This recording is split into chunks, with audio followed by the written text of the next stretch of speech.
Next time, make that music a little louder for us, please. Burst my eardrums out. Yo, what's going on, everybody? Welcome to the Stokastic.com NBA Deeper Dive, presented by No House Advantage. I'm Dave Loughran at Laffy_D on the Twitters, joined by Adam Scherer, a rejuvenated, might I add, Adam Scherer at Ship My Money DFS, and coming off a nice $50,000 win yesterday. You feeling like you can let loose a little bit now? Yeah, I mean, it feels like I can breathe at least for a couple of weeks. Got a little bit of money back, so that was nice. It had been frustrating recently too because I'd had a pretty decent couple of weeks, like in terms of NBA lineups, but it was just like getting second, getting third, getting sixth, getting third, and obviously with how top heavy everything is, it sucks. So yeah, it was nice to actually get first place in something. Let's keep it rolling. See if you can see if we can help some people keep it rolling today as well. 10-game slate. Why we're kicking it off early here. Happy to have you guys with us as always. Yeah, start a little early for 10 games. I do want to ask you out of the gate, as far as pending injury news, because you I don't know if you still are doing the injury report video. Are there, how many significant, I'm not asking for specifics, but we got live before lock coming up after this as well. They can guide you through a lot of this. Are we dealing with a lot of big pending spots right now that would have a huge impact? Because I know we got the Anthony Davis probable. That's pretty big. I feel like we have a decent amount of news. Toronto has some question marks. What else are we looking at? Yeah, there's a ton. We have the Hawks with Clint Capella, DeAndre Hunter being the notable questionable players there. Joel Embiid questionable for the Sixers. We got Jaylen Brown questionable for the Celtics. We have Orlando with Mo Bamba and Chuma Okeke questionable. Scotty Barnes and Pascal Siakam questionable for Toronto. Obviously, that's huge. Najee Marshall, Larry Nance questionable for the Pelicans. Somewhat important. Lauri Markkanen questionable for the Jazz. Bones Highland questionable for the Nuggets. This slate's a mess. I saw Bones was unlikely to play somewhere, so we'll see about that. But yeah, I mean, this is there's a lot for a 10-gamer, and we'll break all of it down. Some we're just not going to. Maybe the basketball gods will look nicely upon us today and give us the news as we're speaking about that game. Sometimes it works. But hey, happy to have you guys with us. Hit that thumbs up if you haven't done so yet. Helps us greatly. Atone for your sins in the event that you've forgotten. Subscribe to the channel. And say hi in chat. Glad all you guys can join us on a Monday coming off week 12 of the NFL season. All right, let's do it. Minnesota, Washington. Started off here. Got the Minnesota Timberwolves coming into this one against the Washington Wizards. 1-point dogs, 227.5 point total. Some of this isn't really new news, but Taurean Prince out, Jordan McLaughlin out, Jaden McDaniels, all three of these guys are sidelined tonight. Jalen Noel is 33% owned right now, basically minimum salary going up against this Wizards team.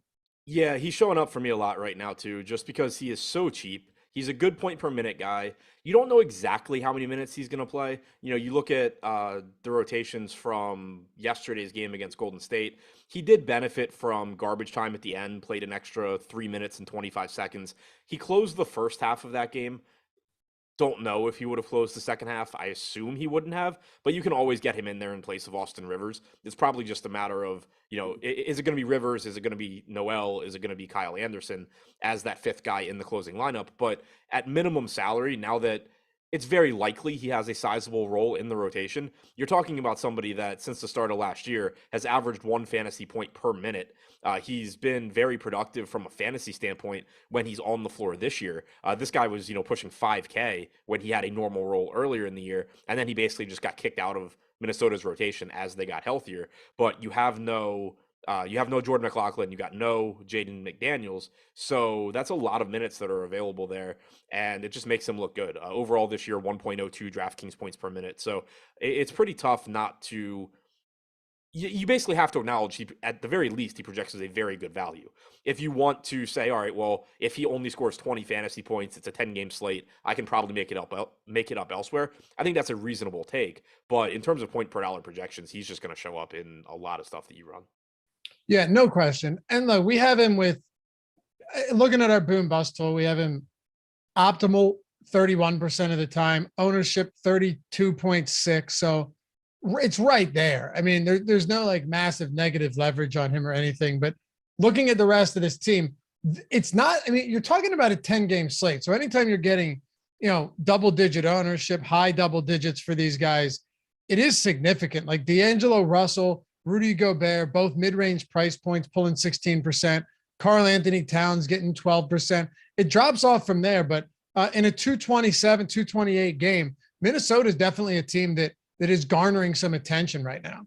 Yeah, they look really good because you've gotten the pricing coming down a bit, and then on top of that, you have the guys missing. So obviously, you have a lot of ownership coming into Jalen Noel, but Rudy Gobert at only 6,600. If he's going to play 32 or 33 minutes, he averages around 1.15 DraftKings points per minute. D'Angelo Russell at 6,200 certainly could play more minutes here. We saw 31 and a half minutes from him yesterday in a game where he lost 3 minutes and 25 seconds to garbage time.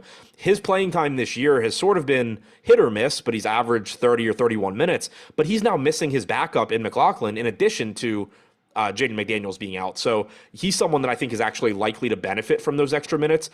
When you talk about guys like Rudy Gobert, Karl Anthony Towns, Anthony Edwards, I don't think they necessarily benefit all that much because Edwards is already playing a bunch of minutes. Towns already plays a bunch of minutes. Gobert is a center. But for D'Angelo Russell, now you're missing his backup in addition to another guy. So I think it's very likely he plays more. You certainly could see a little bit more playing time for Towns and Edwards as well. But, Russell's one where I think it's very easy out of that group to just say this guy's definitely going to play more minutes, barring something weird happening. Yeah, low 6K price point. By the way, you do have more energy today. I knew it would happen. The energy's there. It's just until I start sneezing and my nose starts running. Yeah, Adam wins 50K, but then he just has like epic allergies to dogs. So what kind of dog? Pit bull mix and a husky mix. Okay. Because I have a pit mix and the allergies to that, like my wife was allergic. My daughter, we got a test and she, like if my dog licks her face, she's allergic. But other than that, she's totally fine. Usually, but I would assume huskies, like, is it the long husky hair? sheds like crazy. That's what I was wondering. Yeah. Like the shedding is brutal. Yeah. Yeah. You get off the couch and you look like you're in a ghillie suit. Yeah. With the pit bull, like if I'm like playing with him, like it'll bother me a little bit, but it's like, I always feel bad because like I pay so much more attention to the pit bull because I know if I start paying attention to the other one, I'm just going to get covered in hair. Yeah. The other one's like, what did I do, man? Right. That sucks. All right. How about on the Washington side? Kuzma was questionable earlier. He's good to go off the injury report. Rui Hachimura is still questionable in this one. As it stands right now, Denny Avdia is really the only one that's showing any relevance here. Are you willing to pay, the mid to high 8K price points for Kristaps Porzingis or Kuzma today? I don't think they look that good. Certainly there's still a ceiling for them. It's a pretty appealing game. Porzingis, we know, is a good point per minute guy. He's likely to be out there for around 32 minutes. Same goes for Kuzma at 8,300. But with this being a 10-game slate, and with as much injury news as we're waiting on, it's just very likely that a lot of stuff opens up and guys that are correctly priced like Porzingis and Kuzma end up losing a lot of appeal. So I pretty much just view them as, filler in a tournament lineup where you're saying, all right, well, I can fit in, a low-owned guy here that at least can go get 40, 50 fantasy points. But that's not, they're not likely to be great options. Avdia, I think probably going a little bit over owned too at 4,800. We have him getting about 11% ownership, 6% chance of being optimal. He's another one where I think by the time we get closer to lock, that ownership has probably come down just because other value has opened up. He's been playing well recently. He's been getting a lot of minutes, but Washington is getting healthier. Rui was the only guy on the 430 injury report that had been on there recently. DeLon Wright obviously still out, but you have Beal back. He had been back. You have Kyle Kuzma back. So and Monty Morris is back. So the minutes are a little bit less secure for Avdia, even if he's likely to still play a nice chunk of them. Now he does have more competition, whereas before it was sort of just like, there's no way Avdia is not playing a ton of minutes. I'm not saying it's apples to apples here, but are the Wizards kind of becoming at these price points like, the Pelicans that we've talked about so often where you have Kuzma Except with worse. What? Except worse. That's what I'm saying. It's not apples to apples. Like there's still more, but 26% usage for Kuzma, 27% for Beal, 27% for Porzingis, all relatively similar per minute production. It seems like until the price points dip down below 8, they're going to be pretty tough to get to. Yeah, you're at 1.2 DraftKings points per minute overall this year for Porzingis, 1.13 for Beal, 1.06 for Kuzma. When all three of those guys are in and they're all like 8K plus, unless you just have a really weird slate or a really small slate, you're not just going to be able to point to them and be like, oh yeah, this is a great play. And then on top of that, DraftKings specifically, Porzingis only has center eligibility as well, so he's pretty much correctly priced in terms of actual salary, but then you factor in the opportunity cost as well. FanDuel, at least it's a little bit easier to get there with him having power forward eligibility. You want to talk about Atlanta and Philly then? Move on? Yeah. Atlanta's tough right now, but yeah. Yeah, we'll do our best. And then Philly, just without Maxey, Harden, and right. And Embiid are coming in and blowing teams out. I don't know. I just say don't bring any of those guys back this year. I mean, it's pretty clear that Nikola Jokic is more valuable than Joel Embiid is all I have to say. I guess. I mean, you're playing the Orlando Magic. It's hard to say, but yeah, I mean, it is hilarious though that DeAnthony Melton is priced up at $8,000 now. Yeah, and it's tough because if Embiid sits, then that's a reasonable price tag. But yeah. Philadelphia is definitely getting to the point where if Embiid is back, it gets really tough to want to get to much of this team outside of him because he's going to demand, such high usage and such a big role. And these are guys where when Maxey and Harden first went down, you're happy to play him at 5K, 6K, but really tough to pay these salaries if Embiid is back. If Embiid's out, though, then they still look good. Well, what are we doing with them? Let's talk through this for a second, because, I mean, what are we doing if you've got Embiid in, right, not limited, and then you have Capella out, and then Okongwu is playing another 34 minutes? Wait, so what's your question? I'm saying, obviously the matchup becomes even more appealing for Embiid if there's no Clint Capella, no? Oh, sure. But that's not really going to matter to me. Like if Embiid plays, I think he looks great. As long as we don't get like a hard minutes limit, like we get Embiid going to play 24 minutes, then yeah, obviously I'm not going to play him. But assuming like if he's back and assuming that there's no hard minutes limit on him, he just looks so good without Maxey and Embiid that you could tell me who he's facing. Yeah, you could tell me he's facing Ben Wallace, and I don't really care. It's like he's got, since the start of last year without those guys on the floor, he's played 488 minutes. He has just shy of a 40% usage rate and just north of a 30% assist percentage. He's averaging 1.64 DraftKings points per minute. He's $10,800 on DraftKings. I'm just going to play a lot of him as long as he's in and we're not getting a hard minutes restriction. Sure. And really the only reason I was asking that is because Okongwu's 6'8". Like, is he really? I just assumed he was I didn't realize he was that short. Yeah. So that, I mean, that could be an issue for them. The man is a foot taller than me, but I didn't realize he was that short. Yeah, right. You're looking at you meet him and you're like, God damn, you're short. You're shorter than I thought. You're a lot shorter than I thought you'd be. Yeah, man. But it could get ugly for them if Embiid plays. But you're right, though. This whole game is kind of difficult with the Embiid situation. So let me ask you this. We know this happens often with the NBA, right? You have a bunch of guys out and then say Embiid returns.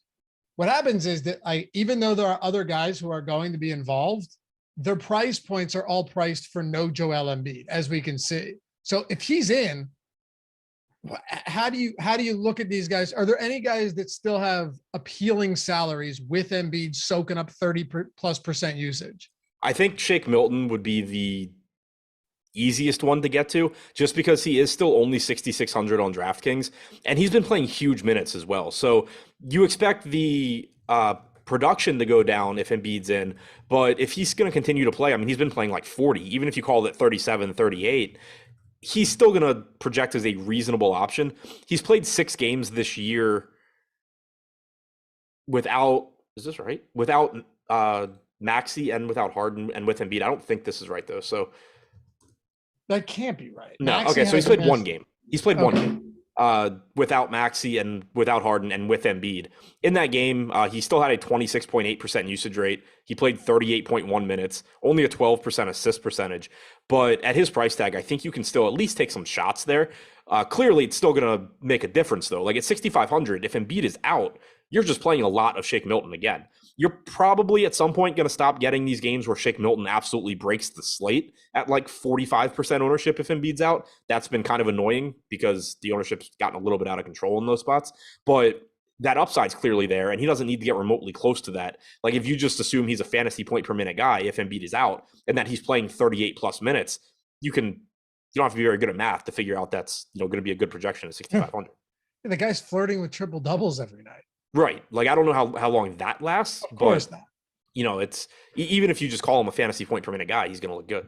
Any other angles you want to hit on for Philly with Embiid in or out, just to prepare some people? It is a 7:00 lock, so live before lock, we'll have this. We don't need to spend all the time in the world on it. Yeah, Melton and Harris go from, I think, really difficult to play if Embiid is in to less difficult, but still not, really great plays if he's out. If you want to gamble on a center, if Embiid's out, you should be getting a similar split to what we've been getting, like 42 to 48 minutes combined from Reed and Harrell. Who gets those minutes is anybody's guess. Much less appealing on a slate like this than on smaller slates. Did Clint Capella have a procedure? I don't know. It's just been saying dental pain every day. Right. Because I can tell you from firsthand experience, like if you got it, I had all my wisdom teeth were in, but the top ones started getting bad when I was like 27 or so. And it actually took me to my knees once. It was that bad. Then I got them pulled out. But Jordan says, I said them, Jordan. Come on, man. Come on. That should either give it away in one way or the other way. And that's not great for me. But yeah, like, did he just get some teeth pulled? Did he get a bridge in there? I have no idea what's going on, but he's still questionable with tooth pain. People have been like mocking it on Twitter when like it gets reported that like he's out with dental pain. Like I'm never going to mock somebody because of like mouth pain. That is dental pain is insane. Yeah, it is the absolute worst. But like, yeah, I don't know if it's just real quick. Those are people that have never had significant tooth pain. Right. And like, I've never had significant tooth pain, but I've just had like teeth pulled or whatever. And it's just like, all right, this is miserable. Like, I hate this. But yeah, so like, I don't know if he is having anything done or what the deal is, but yeah, I have no idea. All right. Well, I mean, I'm only asking because most people will be like, oh, he should be good, but I have no idea. Like it's entirely possible he sits today and you see a whole lot of Okongwu. What do you want to do if Capella's out? Play Okongwu if Capella's out. He's still 4,300 on DraftKings. He's been topping 30 minutes per game. He's about a 0.92 fantasy point per minute guy this year. Obviously, if Embiid is in and Capella's out, Okongwu is going to have his hands full. This is where, like, I'm still not going to drastically change anything, but I do think that this side of the matchup is the one that's more interesting from like who's in on the other side. If you're getting Montrezl Harrell and Paul Reed on the other side, I like Okongwu even more. I'm going to like him if it's Embiid. You're just at higher risk of foul trouble and all of that, but he's going to be underpriced one way or the other. You're just going to be able to feel a little bit better about it if he's not dealing with Joel Embiid. Yeah, no question. What about the big guns here? DeJounte Murray, Trae Young, how you approach them? So I think they both just sort of work out as low probability, high upside guys. There are a lot of guards in that price range today. There's a lot of good plays in general in their price ranges. You do have a relatively low price tag on DeJounte Murray at 8,900. He's projected for 2% ownership, 4% chance of being optimal. So again, not a high probability play, but technically going under owned. He's averaged about 1.15 DraftKings points per minute this year. Should give you around 37 minutes. Trae Young's $1,000 more, averaging about 1.35 DraftKings points per minute, projected for 5% ownership. Either guy works as a differentiation play in a tournament lineup, but I wouldn't expect to be getting a lot of either guy. All right, let's talk about Charlotte and Boston then. Hang on, one other thing. Oh, yeah, go ahead. John Collins has been playing a lot recently, so I do think at 5,500 on DraftKings, he looks pretty appealing. If Capella's out, I don't think it's going to have a drastic impact on Collins. You do get a little bit of an uptick in rebounding percentage. He goes from 0.85 DraftKings points per minute with Capella and Young on to 0.89 with Okongwu and Young on. But the playing time's been the big thing recently with Jalen Johnson sort of fading into the background. Obviously, big spots to watch here, guys. Stick around live before lock at 6. Clint Capella questionable, Joel Embiid questionable. Two big pending pieces of news.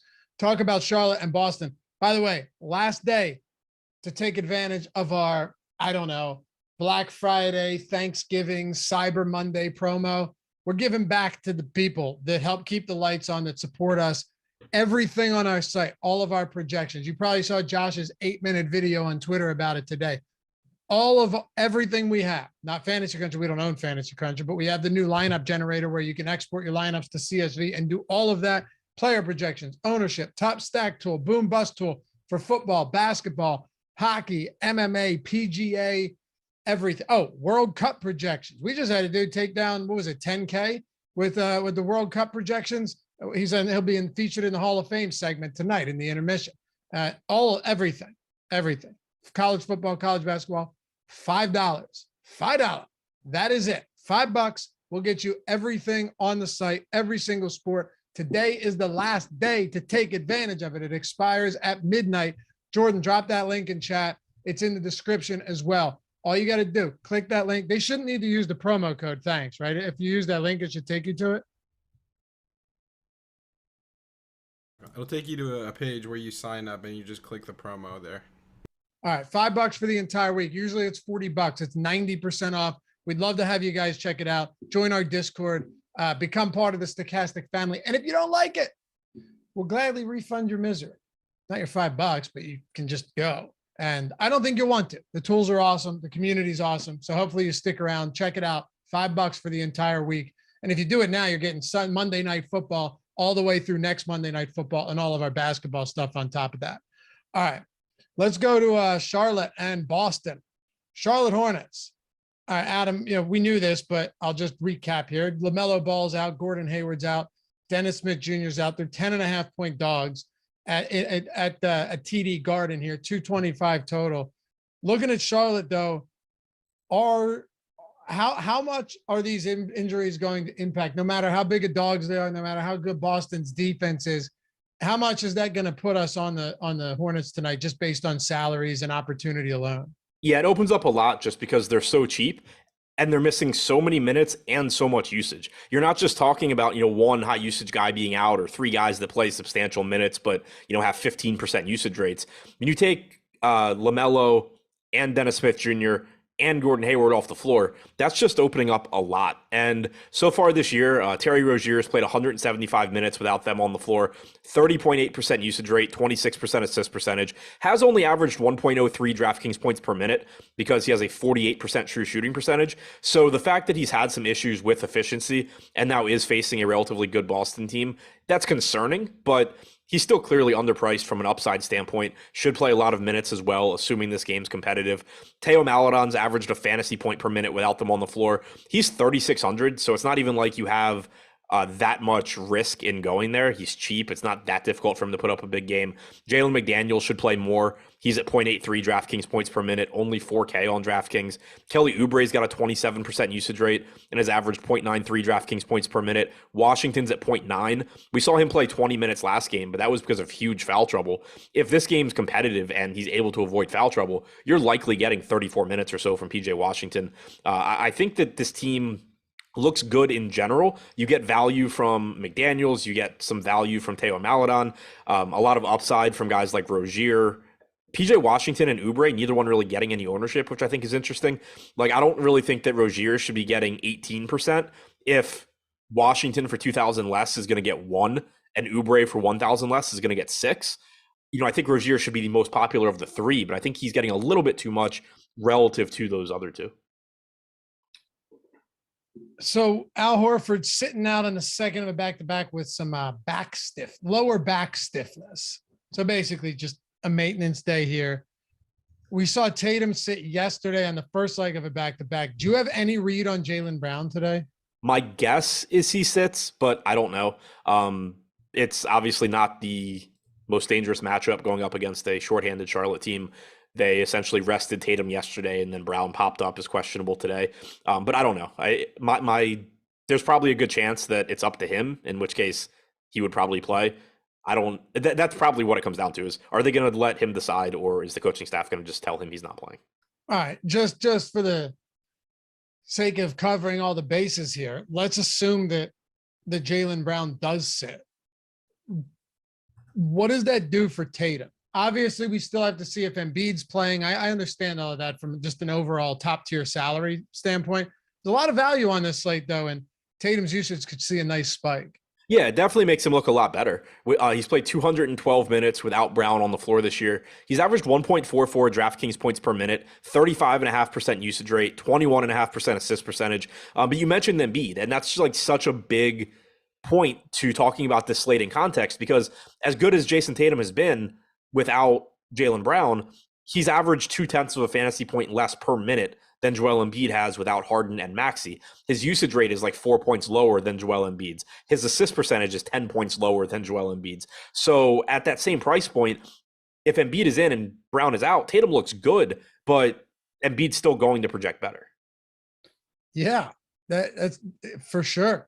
And Embiid was on an absolute tear before this foot injury. We just have to see if he's going to be limited. My guess is if he plays and they say he's not limited, you'll see plenty of minutes from him. It's just he was playing so many, like that's the thing, not to backtrack, but Embiid played 40, 37, 37, and 36 minutes before this injury derailed him. That's a lot of minutes for a big man with a history of these type of foot and lower body injuries. Yeah, and to answer the question in chat about what about with no Horford, he doesn't matter. Horford's of the minutes that Jaylen Brown's been off the floor, Horford's only played 52 of them. He has like a 10% usage rate. If you do take him off, you just lose minutes off of Jason Tatum's sample size, but he still ends up being at like 1.46 DraftKings points per minute. Yeah, I can't imagine it changes. Plus, it's not like some prolific rebounder in Al Horford either. The chances both Brown and Tatum are out. I mean, Tatum's not on the injury report, so assuming Boston's not blatantly lying, then 0. Yeah, no, the only way Tatum sits is if he gets hurt during warmups at this point. So right, yeah, or just like an omission, and right, which we can't account for something like that. With the information we have right now, the chances are whatever the chances are that Jason Tatum rolls his ankle in warmups. Right, that's interesting. You just mixed situation and information into one word. Did I? I didn't even catch it. I think he said with the insuation we have. I could be wrong. I thought so. I could be wrong. I like that. It's a nice word. If everybody's in outside of Horford, what do you do? Like, what do you do with Brown and Tatum and Brogdon and Marcus Smart? Yeah, I mean, then it becomes another team where it's just like, yeah, there's a nice ceiling for Brown or for Tatum, but it's tough to prioritize them. Jaylen Brown would be the guy that I get to first, most likely, if he's in. He's still only 8,500. He seems to just always, at some point, be doing well and then finish with 45 points, and it ends up being really frustrating. But he's really good. He's a little bit underpriced, especially considering he has shooting guard, small forward eligibility. Right now, we have him projected for about 10% ownership, Tatum around 8, Brogdon around 7. So we have the field projected to be on the same page as me, where Brown's the first guy they get to, but it makes the team a lot less interesting. Also, as far as the replacement for Al Horford goes, my assumption is you're going to get Blake Griffin. He started the last 2 games that Horford was out. Noah Vonleh started the first one. Griffin's averaged 18 minutes per game in those games. He's 3K flat, but he is center only on DraftKings, so it's not a spot that I'm going to be going to him a lot. Cleveland, Toronto. All right, we'll kick it off with Cleveland here. God, there's so many injuries on this slate. It's outrageous. Jared Allen, Kevin Love, Amar Stevens, all 3 of these guys sidelined today. You're not getting insane ownership here like you are with so many other teams that are missing players, but Mobley's sub 7K in a spot like this. Donovan Mitchell's pulling about 10%. Karis LeVert is expected to play in this one as well. Obviously, you still have some high-priced options like Garland and Mitchell and Karis LeVert, but I want to start with Mobley, just given that the front court is very shorthanded on a night where you're facing the Raptors. Very low total game, but very shorthanded. Yeah, so Mobley, I think, is my favorite option from Cleveland, but I do prefer him if he is starting at center, and I think that he will.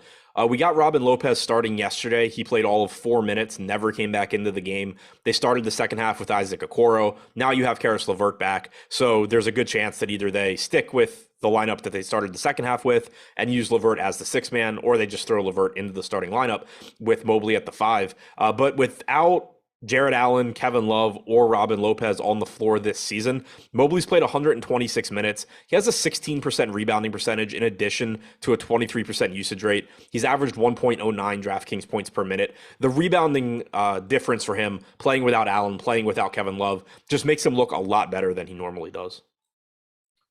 Okay. Yeah, for sure. At a pretty reasonable price point. What And about also playing your, huge minutes. what's that? Also playing huge minutes. Yeah. And to put it in context, he's played 339 minutes with Jared Allen on the floor. So that rebounding percentage goes from 16.1% to 13.9. The usage rate goes from 23% to 19%. And his per minute production goes from 1.09 to 0.85. Damn. How many minutes are you projecting him for tonight? Joel Embiid, game time decision, 36, 37 for Mobley. Okay. Yeah. All right. Well, this is as close as Joel Embiid's been since that. So definitely possibly plays. You know, he's lobbying to play in this game. He's probably been trying to play since the beginning. Any interest in a high price backcourt for the Cleveland Cavs tonight? Pretty similar to the Atlanta backcourt. I think that Garland and Mitchell both give you really high ceilings. It's decent pricing. The issue you're going to run into, though, is just, you have DeJounte Murray, you have Trae Young, you have Tyrese Halliburton, you have De'Aaron Fox, you have Kyrie Irving, you have so many guys in here. It's really difficult to point to one and say, like, oh, yeah, this is definitely the guy, unless you were to get a situation where somebody gets ruled out that affects them. But assuming that doesn't happen, Mitchell pulling 11% ownership, Garland pulling 5%. I think both of those make sense. We have Mitchell with an 11% chance of being optimal, Garland at 6%. So ownership pretty much where it should be on those guys. Okay. Any other spots stand out for Cleveland, or do you want to flip this to Toronto, which we still have some unknowns? Yeah, nothing else really stands out. Chetty and Wade were both popular plays yesterday, but with LeVert coming back, I expect Wade and Osman to take a bit of a step back. So right now, the highest projected Toronto player that we have, as far as ownership goes, is 1.5% Fred VanVleet. This is, of course, assuming that everybody is active. I know oftentimes you're just waiting on the news like anybody else, but do you have any read on Siakam or Barnes or anybody? Any of the, no. No, I mean, they both missed the last game. So you got a starting lineup of VanVleet, Trent, Anunoby, Hernan Gomez, and Young. And you got 36 minutes off the bench from Chris Boucher. Nick Nurse is insane. They basically ran like a 6-man rotation with just like 5 to 12 minutes going to a few other guys in that game. But yeah, I don't know. I don't have it read. Yeah, Nick Nurse is wild with that. It's almost like he wants to. It's almost like he wishes he only had 5 players. Right. It's so crazy. He had to have been jealous of the Heat the other day when they were down to 7. Yeah. Yeah, Anunoby played 43. Mind you, in a November regular season game. Yep. And against a non-conference opponent. Yeah. That wasn't overtime. These are regulation minutes. Anunoby played all but like 4.5 minutes. Fred VanVleet played 41. Fred VanVleet, who's already had 2 stints on the injury report where he doesn't play. Yeah. Oh, yeah. No, Nick doesn't care. Boucher, like you said, 36. I mean, if Barnes and Siakam are out again, how do you not look at some of these minutes and go, yeah, that looks okay? Yeah, especially Siakam. I mean, Siakam's rates obviously play a huge role here. So if they're both out, then yeah, Toronto just starts to look really good again. You're going to have 7,700 VanVleet, 8K Anunoby playing a ton. Gary Trent Jr., 5,400. His playing time has been inconsistent. Somebody had sent me a link or a quote a while ago on Twitter where I don't remember what they were watching, but Nick Nurse basically said like Gary Trent hasn't been deflecting passes the same way. And if he's not going to deflect passes, then I don't know what his role is on the floor or something like along those lines. So I don't know like if that's the actual like entire reason that his playing time has been so inconsistent, but at 5,400, I'm still willing to gamble there if Barnes and Siakam are out. If you only get one of these guys out though, if Siakam is out, Toronto still looks reasonable. 7,700 for VanVleet would be fine. So would 8K for Anunoby. So would 7,800 for Barnes. If Siakam is in and Barnes is out, though, I kind of just don't really want much of anything from this team because Barnes is a good NBA player. But when you think about it in terms of rates and what's missing, if he's out but Siakam is in, it's Siakam that the offense is running through. Siakam's the second playmaker, along with VanVleet. Barnes is kind of a tertiary guy. It's just that he does everything well enough that, from a fantasy standpoint, he still averages around the fantasy point per minute, on 20% usage and a mid-teens, assist percentage. So if Siakam's in and Barnes is out, I'm not really interested here. If Barnes is in and Siakam is out, I'm interested. And if they're both out, I really like Toronto. Jordan, nice work there. Jordan just sent me a quote from, okay, let me make sure this guy, hold on. Let me make sure he's verified and not because he subscribed to Twitter Blue. Okay, there we go. Gotta make sure these days. Nick Nurse was asked about Gary Trent's deflections, which are down from 3.4 to 2.4 from last season to this. He had some strong words. All right, ready, Adam? It's disappointing. We want him to be a disruptor. He kind of fits us if he does that. And if he doesn't fit us. That's some harsh criticism about being down one deflection a game. Yeah, so you found the actual quote because that's the quote that I got sent, but I didn't get the. Yeah, he said, I don't know. I would say that it's been I don't know what the word is. It's been a little bit of a negative. He's capable of really getting after the ball and getting his hands on the ball a lot. And that's what we want him to do. We're going to get him his shots and get him his points, but we want him to be a disruptor. Like I said, he fits us if he doesn't fit us, but we need to get him back. And I think some of that is he just hasn't felt it all that great physically for a lot of games. So hopefully he's getting there where he's going to feel good here starting tomorrow. That's kind of crazy. Yeah, that's like a really blunt quote. Yeah, that's what like to me, that is much more kind of hard to believe than Kevin Durant saying, like, what do you want me to do with this group of starters? 100%. Like he just singled out one dude and was just like, I don't know what this guy's job is if he's not. Yeah, on one fewer deflection per game. Right. I'm not saying it's not significant, but you know. Yeah, it sounds like a pretty safe assumption, APKS, that Nurse is pissed about his defense this year. Right. You know what, too? You would probably think it's less about just the deflections and more the defense in general, not just the deflections. But yeah, there you go. Good find, Jordan. Trent's going to just be running around the floor waving his arms now, just trying to like knock down one extra pass. Comes out with like broomsticks taped around his wrist. Right. That was always the thing on Covington. Remember, people like, he's not that good. Yeah, but he leads the league in deflections. That was always the thing with Rocco. Anything else for Toronto? No, I mean, it really just all depends on that news. All right. Orlando. Well, they are not devoid of injuries either. They're 9.5-point dogs, 223.5 point total. I don't know, man. This game against the Brooklyn Nets team that has certainly struggled defensively, it could get interesting depending on what type of injuries we're looking at, because unless it's changed, Okiki and Mo Bamba still questionable. Yes. Right. As of the 4:30 injury report. Yeah. Right. No Terrence Ross, no Jalen Suggs, no Wendell Carter Jr. What if all five of these guys sit today? Then you get a really bad team, but playing a team that's been bad really players bad. playing a lot of minutes. You know, like you said, Terrence Ross also out. Yesterday we got Mo Wagner starting the second half in place of Bamba. He ended up playing 26 minutes. He played about 14 in the second half.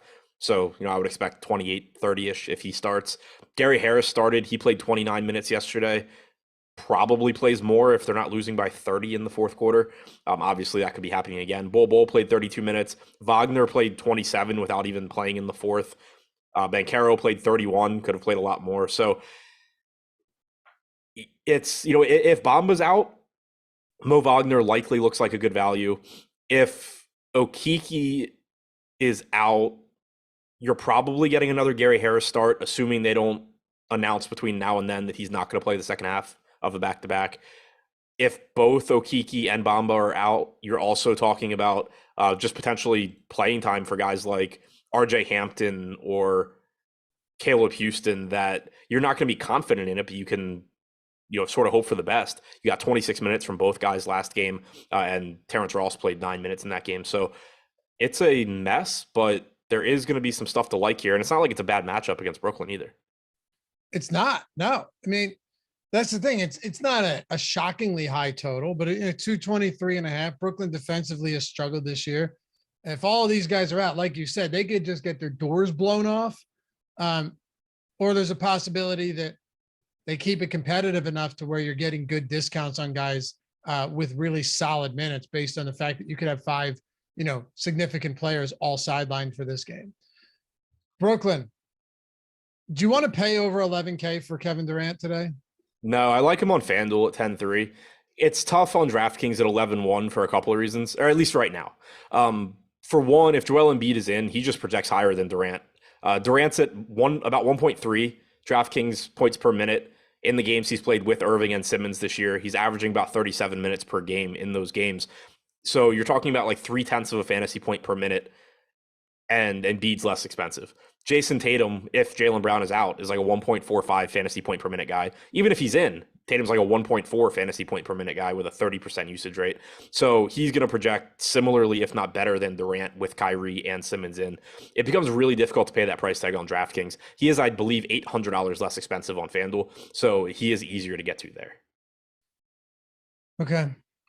Claxton's 55, Kyrie mid 8K price here. They're all getting a little bit. I mean, this isn't Toronto level ownership on a spot like this. Some of them look nice in the boom bust tool, but it seems like this appears to be on a 10-game slate, just one of those teams where I don't want to say take it or leave it, but you're not actively trying to get to a lot of Brooklyn. Yeah, it's kind of a tricky spot because I like the matchup and I like some of the pricing, but then there's also just other plays on this slate. They're going to look a little bit better. Nick Claxton getting the most ownership on DraftKings at 5,500. I think that makes sense. He's still been playing big minutes even while Ben Simmons plays big minutes. So it seems like at least for now, they're just going to run with a lot of lineups or a lot of, minutes where they're alongside each other. And at this cheap price tag, if you get 30 minutes from Claxton, he's likely to look good.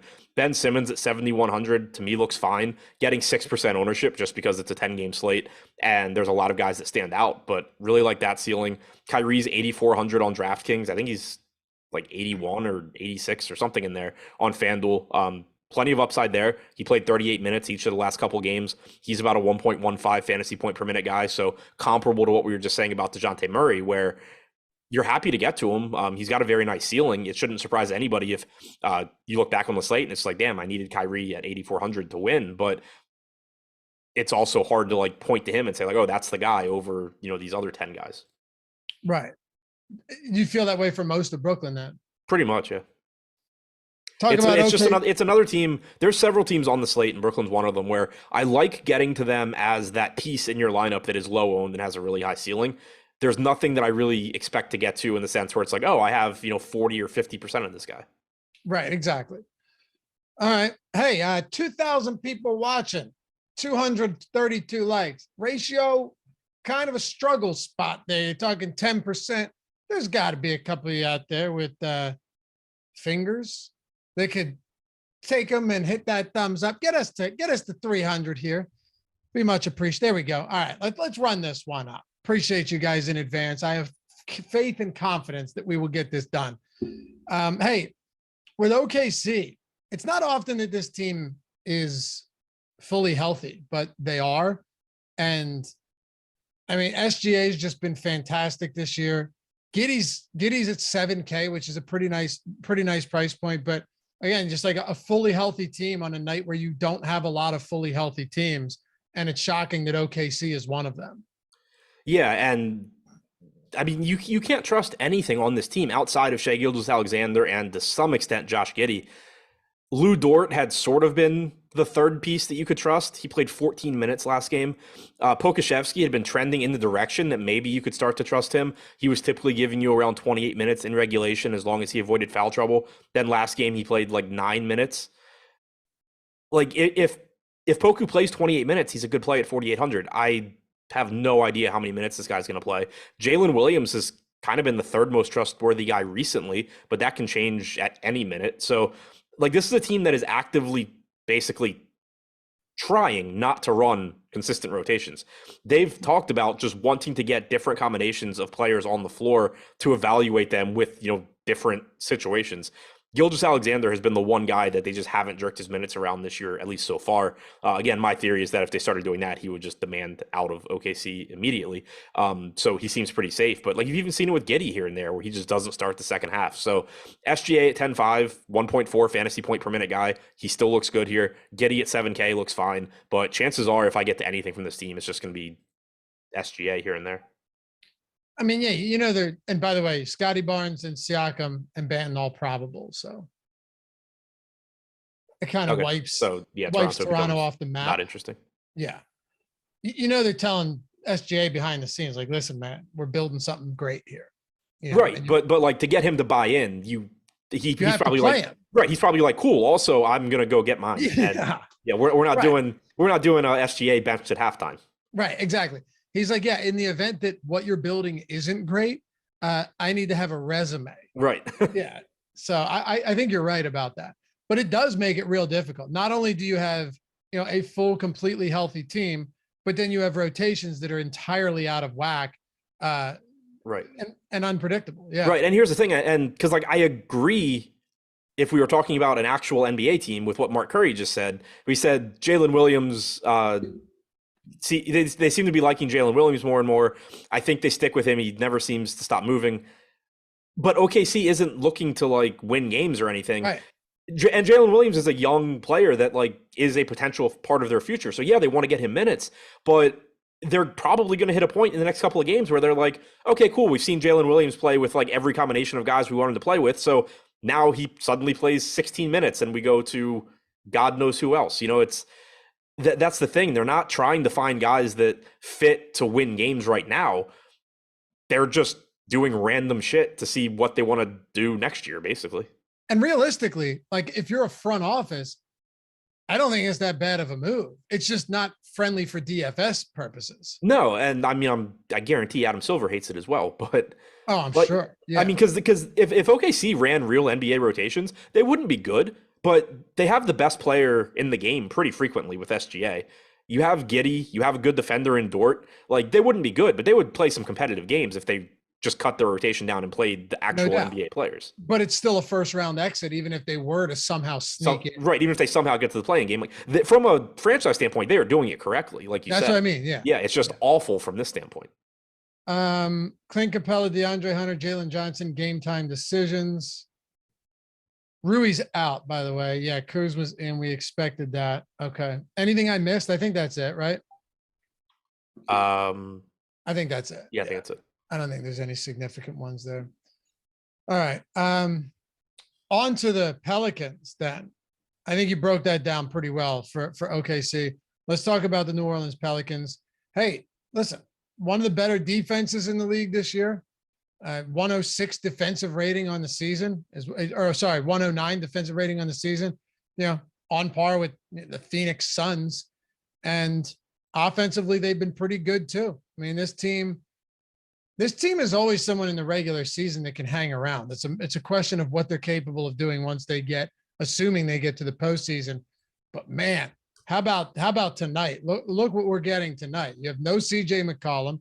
Brandon Ingram's doubtful. I think you mentioned earlier when we kicked the show off, Larry Nance is questionable. Najee Marshall questionable. This team's getting steamed tonight across the board. Yeah, and I guess so. Starting with Alvarado, he should start and play a lot of minutes. Since the start of last year, he's averaged about 1 fantasy point per minute without Ingram or McCollum on the floor. That production should come down going forward because of Zion being back.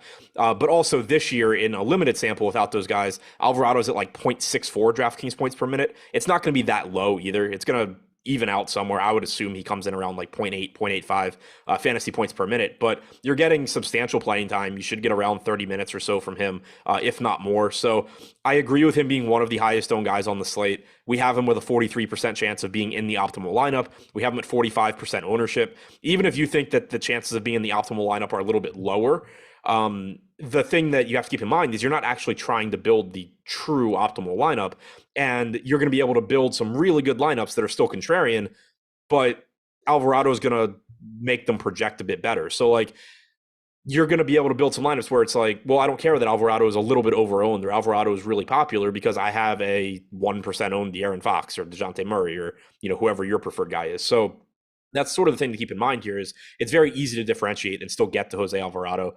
Just looks like one of the better values on the slate.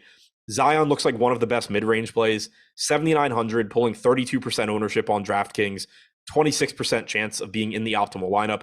He's only played 66 minutes without either of Ingram or McCollum on the floor, but he has a 34.5% usage rate, a 27% assist percentage. He's averaged 1.33 DraftKings points per minute. You're talking about basically Jason Tatum's normal production at $7,900 here against OKC. Zion looks great. The Larry Nance news is big because Joval is in a good spot here. He's averaged 1.27 DraftKings points per minute since last year without Ingram and McCollum, 28% usage rate. Again, that probably comes down a bit because of Zion, but he's only 5,900 on DraftKings. So he looks really good. The issue is just the playing time, especially against a team like OKC that doesn't have centers. If Larry Nance is in, there's a good chance that you end up getting 22 minutes from Joval, 26 from Nance or something like that, which would actually make Nance at 4,200 a pretty reasonable option also. But if Nance is out, it's more likely that they just stick with Joval, for at least upper 20s minutes and let him just destroy this front court. So I think that's a really, really big piece of news with Larry Nance. Yeah, absolutely. Might not seem like it, but you're right. It definitely is. It's just, if you're prioritizing these guys, is it still Alvarado first, even at that insane ownership? Is he still number one at that price point? Probably. It's either him or Zion. Yeah. Yeah, dude. Zion without CJ McCollum, without Brandon Ingram, presumably without Ingram, sub 8K against the Oklahoma City Thunder front court. Hey, could you ask for a better spot? No. I mean, yeah. Well, I was going to say maybe playing like a team that just had a better chance of hanging in the game, but Sure. missing McCollum and Ingram kind of takes care of that. Isn't the spread last night? Spread It's like 6. Yeah, 5.5, 6 Yeah. points. So significant. And also, and this was a good question from James Perkins. He said Alvarado pivot. We haven't there hasn't been one to this point, in terms of, and that's why Alvarado's optimal percentage is so high in addition to the ownership. We haven't had a lot of guys where you're just like, oh, well, you could play him at 4,300 instead of a much more popular Alvarado. Right. They haven't really been there. Like Jalen Noel is at 3,100, but he's getting a ton of ownership too. Second highest owned player on the slate right now. Right. I mean, within this game, if you wanted to say like maybe Devontae Graham somehow steals minutes from Alvarado, fine. But I think it's more likely that maybe they play alongside each other, particularly if Najee Marshall is out.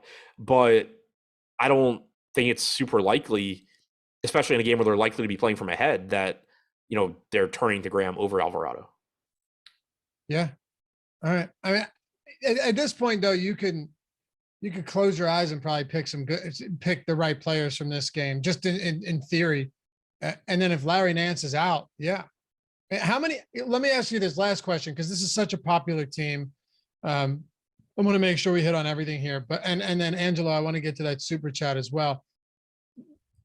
How many players do you think we see in this rotation if Nance and Marshall sit? If Nance and Marshall sit, of course, if Ingram sits too, but we're projecting. Right. So excluding garbage time last game, you had a 10-man rotation that included Marshall and Nance. I would expect that you get one of Hernan Gomez or Hayes backing up Joval if Nance is out, if not both of them. And then Temple, maybe Temple takes the Najee Marshall minutes, or you could just get Devontae Graham or Dyson Daniels playing more. I would say 9 or 10 if they're both out, probably 10 if they're both in. Okay. Angelo, very generous, man. $25 super chat. He says, yesterday NFL, tonight we taken down both. Yeah, he had sent us the screenshots. You have to see these parlays. It was nuts. Pretty sure it turned like 400 or 500 into 11K on straight like touchdown props. It was nuts. For Sunday Night Football, Adam, here, listen to me for a second. For Sunday Night Football, he had $100 on this is a parlay. AJ Brown anytime touchdown score, Miles Sanders anytime touchdown score, Aaron Jones anytime touchdown score, Christian Watson anytime touchdown score. Hit for 4,600. Oh, that's solid. Yeah, I'll say if you bet on I felt like if you bet on like any player in that game, you got it. Yeah, seriously. Yeah, unless it was Alan Lazard or Devonta Smith. But yeah, congrats, man. And thanks again. Very nice of you. Houston and hang on, just to kind of finish up on the Pels. Not as exciting to talk about, but Herb Jones is 4,500. Minutes should be there. He doesn't really see a change in anything. He's still he's going to be like a 0.8 fantasy point per minute guy, but he's pulling 23%. Trey Murphy at 4,600 pulling 29%. Minutes become even more solidified for him if Marshall is out, but he started the second half in place of Ingram. He played about 16 minutes in the second half. I think Trey Murphy's going to look like a good option as well. What a supportive community we got in here. Everyone congratulatory, not being, spiteful. So this is interesting. So we kind of mentioned Devontae Graham as the like pivot to Not being Alvarado. spiteful, not What? being, not coveting others. Go ahead, dude. Go ahead. So I was just looking at the ownership, and I hadn't noticed that we have Dyson Daniels at 13%. We have Graham at 1%. I think Graham's the pivot to Daniels if that's going to hold to lock. Like I think the gap between Alvarado and Graham is pretty big. I don't think the gap between Daniels and Graham is big at all. Okay. Houston, Denver, 228.5. Let's get into this. Before we do though, shout out to our sponsor, No House Advantage. Jordan, we got an overlay report. I don't even think we need to know at this point. I guarantee you there's significant overlay happening right now. And when you sign up using the link in the description, the one in chat that Jordan can toss in there, you know what to do. Sign up. Get $50 first match deposit bonus. Use all of the free tools that we have over at Stokastic. The No House Advantage player prop projections, because all you're doing is building lineups like you would anywhere else, except there's no salary. You're doing it with props. All the information that you take from these shows, from the articles, from all the research you do on your own, it's all entirely applicable. Plus, you don't even need to do research if you're using our tools. If you're using the optimal lineups tool that we have over at Stokastic for No House Advantage, entirely free. The props are static. They don't change. Means you're getting legitimate edges on these that other people aren't finding. And by using these tools, you don't have to do anything to find them on your own. Check it out. Check out the free tools. Use the link. Get the $50 first match deposit bonus. Win some money or play against the house over there too. They got a new format where if you hit all your picks, you 20x your entry, actually 21x your entry. Very cool site. But the biggest point here, it's overlay. What are we at? 213 out of 1,200, Jordan. 18% full. It's just money getting thrown in your face. Like you're up on stage twisting on a pole, except you get to keep all of it if you win it. Check it out. No, I'm sure they love that, Reed. No House Advantage, sponsor of the Deeper Dive. Check it out. Use the promo or use the link in the description and in chat if you're trying to get the $50 first match deposit bonus. All right. That got me to pay attention though. Yeah, I bet. I know what I'm doing, man. I know what I'm doing. I'm sure it got you, if anybody, to pay attention. All right. Houston, what are we, 11.5-point dogs here against Denver? What are you doing with the Rockets? I think they're one of the least appealing teams on the slate. I don't know what the starting lineup's going to look like. I don't know if they're going to go back to Bruno Fernando ahead of Şengün, with Şengün playing like 25 to 26 minutes off the bench, or if they're going to stick Şengün in the starting lineup. But I don't care all that much. Like if he starts, I assume he's playing around 28 minutes, and he's fine, I guess, at 6,900, but there's a lot of other better plays, I think. Kevin Porter Jr.'s gotten expensive. Green's gotten expensive. This is essentially a fully healthy team on a slate that doesn't have many fully healthy teams. Jordan, did Adam's head go like this when that happened? I switched over to Adam's screen. Yeah, he definitely his head. That's awesome. And don't ever call it a rant again. Don't insult me. What about Denver with Jokic today? Jamal Murray.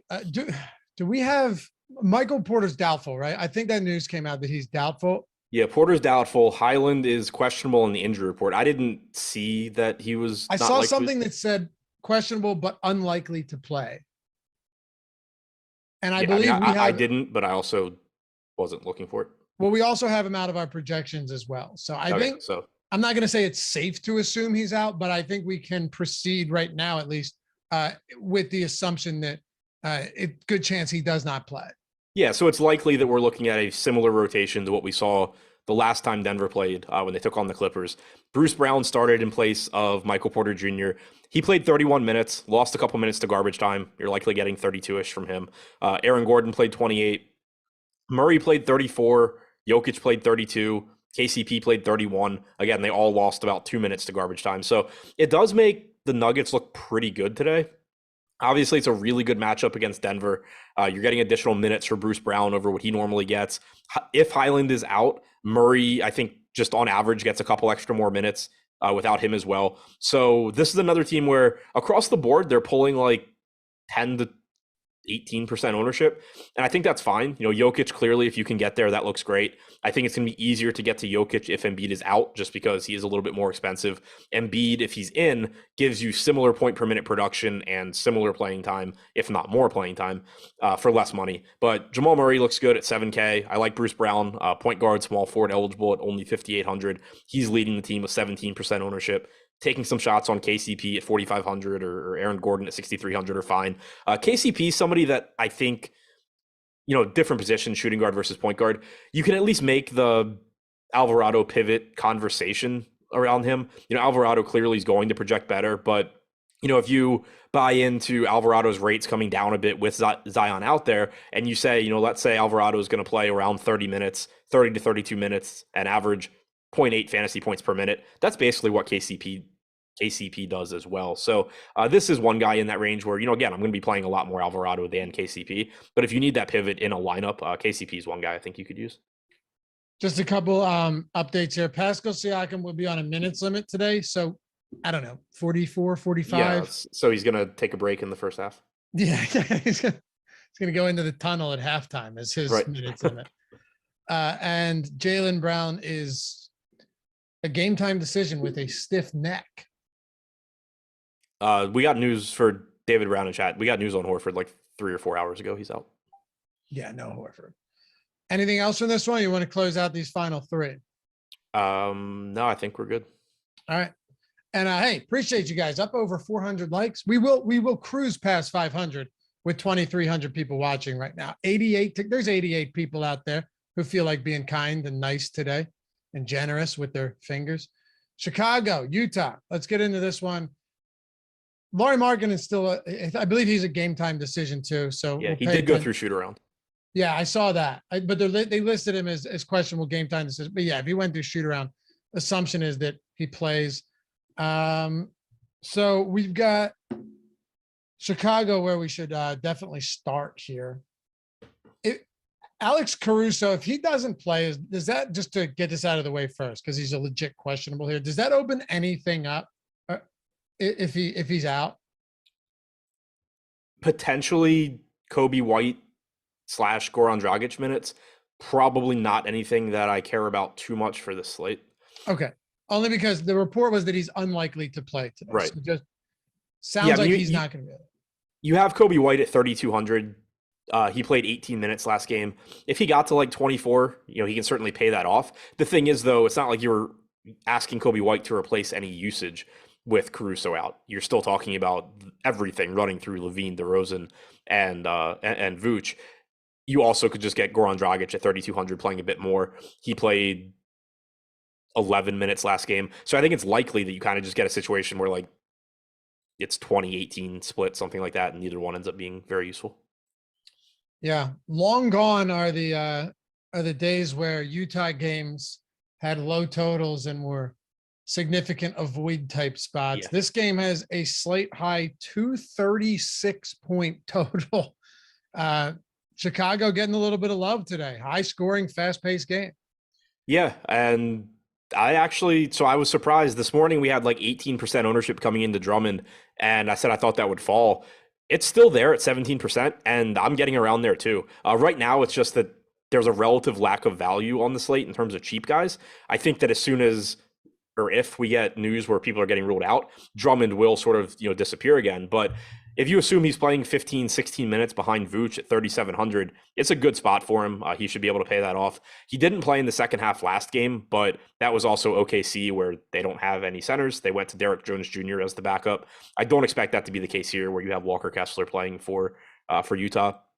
Vooch looks good at 7,400, pulling 11% ownership. High upside guy, should play 32, 33 minutes in a good spot. Levine is still pretty cheap at 7,200, should give you 34, 35. He's over a fantasy point per minute guy. Same for DeRozan at 8,200. So it's another team where just all four of those guys, I think, are getting ownership that they deserve. It's a good spot for the Bulls. Okay. It is so funny what Drummond's capable of doing in such a limited amount of time. Oh, yeah, he's like a 1.3 fantasy point per minute guy this year. You know what it reminds me of? Like his role right now. Remember Hassan Whiteside in Miami where Spoelstra just refused to play him, but then he'd play him 12 minutes and he'd have a triple double. Yeah. I'm exaggerating, obviously, but man, those were some insane games from Whiteside back. God, I don't even know how long ago that was now. All right. What about on the Utah side then? Just a little housekeeping here from an injury perspective. You have Lauri Markkanen, who did go through shoot around, as Adam mentioned, and then Mike Conley's questionable. So both of these guys questionable coming into this one. Not as much interest, I would assume, in this team as you do in the Bulls, right? Not as much, but plays, what'd you say? Sorry, I was saying if these guys are in fact in. Oh, yeah. So not as much, but still some interest just because they've been playing a lot of minutes with Mike Conley out. So Jordan Clarkson's salaries come up a bit. Oh, this also, the pricing is wildly different on FanDuel. This entire team is cheaper on FanDuel than DraftKings. So from a FanDuel standpoint, I think they look great pretty much across the board. On DraftKings, I think it's more, secondary tournament options just because the salaries have come up. But Clarkson, 7,500 on DraftKings. He's averaged 35 and a half minutes per game in the 5 games he's played without Conley, 1.05 DraftKings points per minute. Sexton is averaging around 30 minutes per game as a starter, 29.8 minutes per game, 0.94 DraftKings points per minute. Makes him look decent. He's 5,500 on DraftKings, I believe 5,100 on FanDuel. Olynyk, 5,700 on DraftKings, center only, so that's difficult. But he's played 33 and a half minutes per game in the games without Conley, averaging a fantasy point per minute. So I think he's still a little bit underpriced here. Getting 10% ownership actually leads the way on DraftKings. Malik Beasley's up to 5,700 on DraftKings. He's been playing big minutes and typically closing games. I have a hard time getting him at that price, but the minutes should be there. If Markkanen is out, you're talking about more usage for everybody, and probably Beasley in the starting lineup, could get somebody else, but one or the other, more minutes for him, maybe more minutes for Horton Tucker and or Alexander Walker. Couple super chats here. Eric Traub, how about these guys? What a community we have. Just super chatting to say hitting the thumbs up is good for your health. Yes, it is, man. And Jorge, hitting the thumbs up is good for Laffy's health. Let's help him out. Yeah, we'll get, dude. We're 7 away from 500. You guys know I can't go downstairs and look my wife in the eyes if we don't get. She asked, "Did you get the 500 today?" I say, "No." She get the fuck out of here. That's what she. That's what she does. No, we're there. We're there. I can go down. I can. Yeah, atone for your sins. All right. Let's wrap it up with Phoenix, Sacramento, then Indy and the Lakers. Big total game there. But first, Phoenix at Sacramento. A lot of high total games here. Phoenix 1-point favorites on the road against the upstart Kings. You got the Kings to win the division, right? Yeah. Yeah, that was definitely me. Yeah. Phoenix, I know you had a field day with that. Yeah. What do you want to do with the Suns, though? It's another one of those teams. Nobody's projected for more than 9% ownership on DraftKings. The pricing has adjusted with Chris Paul out, but at the same time, Devin Booker's averaging 37 minutes per game. He's averaging 1.32 DraftKings points per minute without Chris Paul. Cameron Payne, 6,900 on DraftKings, only 6,100 on FanDuel. So certainly looks better there. He's averaging about 32 minutes per game and a fantasy point per minute. So I think more of a priority on FanDuel, but still a good tournament option on DraftKings. DeAndre Ayton, clearly capable of just, ridiculously big games and in a nice spot here against Sacramento, but that salary has come up to 7,700 as well. Mikal Bridges playing a ton, also 7K, so tough to get there. I think any of those 4 guys are fine. I don't think any of them, particularly on DraftKings, stand out. Again, I think Payne looks better on FanDuel than anything does on DraftKings. It is an interesting game though, right? Because you do have a high total, but Sacramento is not a popular team at all right now. And you can dive into the reasons, obviously, but usually you see somebody pop a little bit from either side of these games just to get a piece of this. But I think a lot of it too has to do with there's so much value everywhere. There's so many key players for a bunch of teams that are out in also high total games. This one just doesn't have really any of the key ingredients to get you there. Yeah, and the next game is like this too, where you look at it and it's just like there's going to be a lot of fantasy points scored, but you're just talking about teams where the salaries are about where they should be. When you're looking at the Kings, I think Sabonis and Fox are the guys that I want to get to. I just don't know how much I can because, I love the idea of getting to Sabonis, but you're also just talking about a really fine line of plugging in a $9,200 center who he averages 1.35 DraftKings points per minute, but he's, $1,800 more expensive than Vooch, who's the first guy I thought of off the top of my head. You have Ayton, who's $1,500 less expensive. You have so many other centers you can go to that are less. So it's not just a matter of like, oh, Sabonis goes for 48 points, for 50 points. I'm glad I played Sabonis. A high percentage of the time that Sabonis gets 48 or 50, you could have still just paid less money for somebody else and built a better team around it. So that's kind of the issue there. And then with Fox, it's a similar issue, but you also just have all the other guards in his price range. De'Aaron Fox is really good. He's likely to give you 34, 35 minutes. He averages about 1.35 DraftKings points per minute. So does Trae Young. Kyrie Irving is a lot less expensive if you want a low-owned, high-upside guy. DeJounte Murray is a little bit less expensive. Tyrese Halliburton in the next game is in this price range. So they're good tournament plays. It's just in terms of like frequency, I don't think you can get there that often because of what you're going to end up giving up elsewhere. Yeah, so to steal one of your terms, Sabonis is kind of a casualty of the slate because I think they both are. Like even when I was crunching lineups before the show, like De'Aaron Fox was one of the guys I went back and looked, and like I haven't gone through to see like what my exposures would be if the slate started now, but I just wanted to see if he was even like getting in lineups that I crunch, and he's just like barely even showing up in the pool of lineups for me to choose from. Like it's that difficult to get to him, and I don't like it because I love the idea of getting to De'Aaron Fox, but at the same time, I'm not going to just like grab De'Aaron Fox and be like, oh, I'm forcing you in, knowing that it's going to like just make me get less of these other good plays. Right. And yeah, with Sabonis, and then you might have Embiid above him too. Like, right.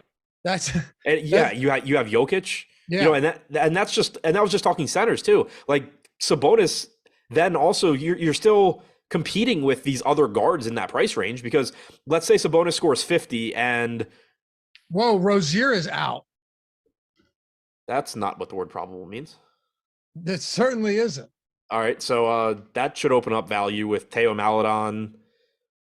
Who else is even on this team? Well, Dennis Smith's out, right? Right, Smith's out. Hayward's so they're missing 4 of their starters. Yeah, or three of their three starters and their primary backup. So Teo Maledon should have the ball in his hands a ton. There should be a lot of usage for Oubre and PJ Washington. I'm trying to think like what other. Oh, James Bouknight, 3K James Bouknight's going to look good now. Yeah, man, you could see some concentrated usage too. Yeah, and Bouknight is not afraid to shoot. No, Live Before Lot guys will guide you through this one. I'm assuming they open the show with that at this point. I mean, that's huge news. Unless the Joel Embiid news drops anytime soon. Let's wrap it up with Indy and the Lakers. Again, hey, appreciate you guys getting us well over 500. We're going to hit 6. And reminder, too, for those of you that didn't know, haven't taken advantage of the BetMGM promo yet, I think it expires on Sunday. You take $10, you use the link in the description or the one that Jordan's throwing in chat. You put it on any pre-match money line for soccer for the World Cup. You don't have to like soccer because you're getting $200 on the other side regardless. And whether the team wins or loses does not matter. You get $200. Put it on a dog. Say you put it on Saudi Arabia. You take that 10 because this 10 doesn't just go into the ether and then you get to 200. You still get paid out if you win the bet too. The upside is it's a no-brainer because if you lose the bet, you're still getting the $200 from BetMGM. If you bet on a heavy dog, you get all that money. Then you get the 200, turn it into something great, or lose it all and you're only down $10 at the end of the day. Link in the description. Link in chat if you guys want to get in on that. Don't have to like soccer, just have to like money. Follow the steps. They're simple, easy, super easy. Close us out, Adam, since we're up against it. Indiana and Lakers, both sides of this one. Yeah, so another game that should be really high scoring. Not a lot of defense being played here. Should be, again, a lot of scoring. You have the highest total on the slate. Not great fantasy pricing, though. Tyrese Halliburton, always a good option. 9,400. Plenty of guys like him, like we've talked about with all these other guards. Miles Turner at 7,500. If he plays 28, 29 minutes, he's likely to do well. It's just a matter of, does he beat out all these other centers? I really like the idea of Jalen Smith in tournaments. He's not getting a ton of ownership. Right now, we have him at 8% on DraftKings. He's going to play anywhere from like 18 to 30 minutes, and your guess is as good as mine.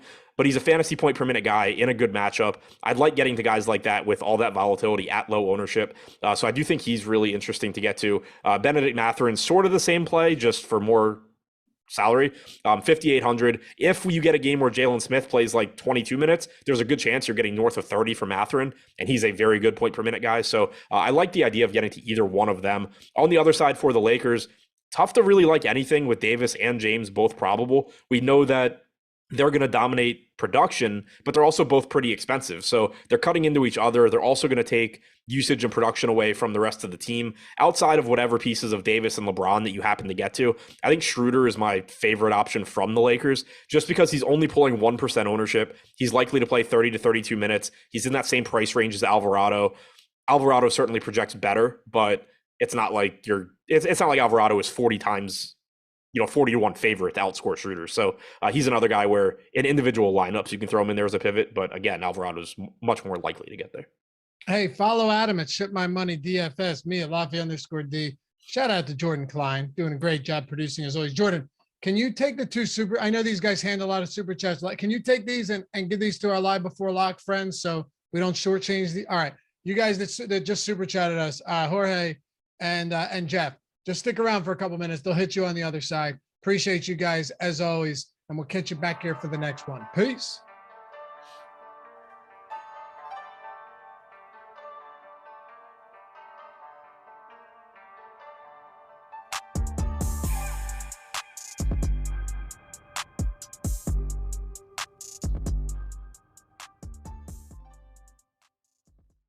Yo, it's that time of week again where we induct you fine friends into the Stokastic Hall of Fame, give out some free Stokastic Plus Platinum subscriptions along the way. And all you got to do to get involved in this fine adventure is go to stokastic.com/avatar, download the avatar, use it wherever you play DFS, and tweet your wins at Stokastic HOF with the screenshot when you win. Maybe a nice message as well. We always appreciate that. Finish top 3 in a field of 5,000 or more and win a free month of Stokastic Plus Platinum. Get plastered up here, inducted into the Hall of Fame, and we'll do the bragging for you. Let's get into it. First up, you got Omar X saying, when I got up this morning, didn't think of ending up here. Using Stokastic has changed everything, and there's plenty of World Cup ahead. First-time subscriber, and now Stokastic Hall of Fame. Look at that, World Cup projections. Getting Omar to an $8,000 second-place finish. And Dane D just wanted to say thanks to the Stokastic team. Been a sub since the Fan Vice merge. That's been a long time, man. Best tools in the biz. Took down the NFL main slate mini-max out of almost 300,000 entries. Special thanks to Alex, Laffy, Ben, the 2 Matts, and Neil for helping me refine the process. Congrats, man. And then how about this? Alex Baker, Monster Day. Could have been even, he was so close to taking down that Millie, but still first place in the SPY, 100K, third place in the Millie, 40K. And our boy Adam Scherer, Ship My Money DFS with a 50K win. Maybe his personality will finally come back after that one. Next up, it's Freshka, 4th place in the 450 fadeaway, $10,000. Huge win there, followed up by Michael Yamada. Nice NBA takedown, just in time to parlay it all on Thanksgiving. 5K win there. Congrats, man. Skimmer, thanks to Matt Kajeski, plays 2nd and 5th. Yeah, Matt with the preeminent college football information out there. Couple nice little wins for Skimmer there. Harry, thanks for the content, guys. I watch every single day for the past 4 years. That's commitment, my friend. First place in the NFL 10K showdown. And then OG Joe P with the $500 win and $1,400 win. Can I get my second yellow jacket? You just got it, fella. And then Jordan, thanks, guys, for all the data and suggestions. That guy 2 spots below me is pretty cool too. Yeah, look at that. Double Stokastic avatars up there. Couple nice wins in the piggy bank. And remember, to get up here, doesn't matter if it's a 5-cent or $500 entry. It all counts the same as long as you follow the requirements. Just wanted to say thanks to the whole team over at Stokastic. Best content out there every day and night. Took 2nd in the $4 on the FanDuel main slate Sunday, 2,000 for Foul Wow. And Andrew didn't even need to use the full 150 to split second with 13 of my friends. Thanks to Stokastic, and special thanks to Player Kid, that's Neil, for his awesome showdown videos and game theory. They are awesome. I suggest you watch all of them. And we'll close it out with Yeti. 3rd place, let's go in the N1, $500 up top. Remember, download the avatar, stokastic.com/avatar. Tweet your wins at Stokastic HOF to get up here and get your free month of Stokastic Plus Platinum.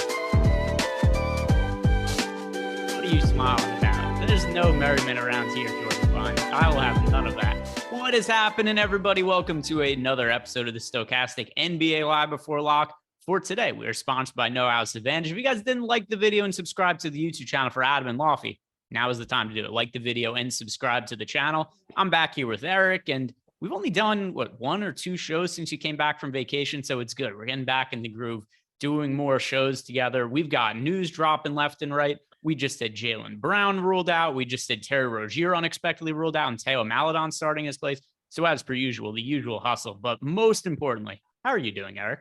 I'm doing well. Little allergy action today. I'm feeling really stuffy, kind of gross, but tried to sweat it out at the gym, got back here.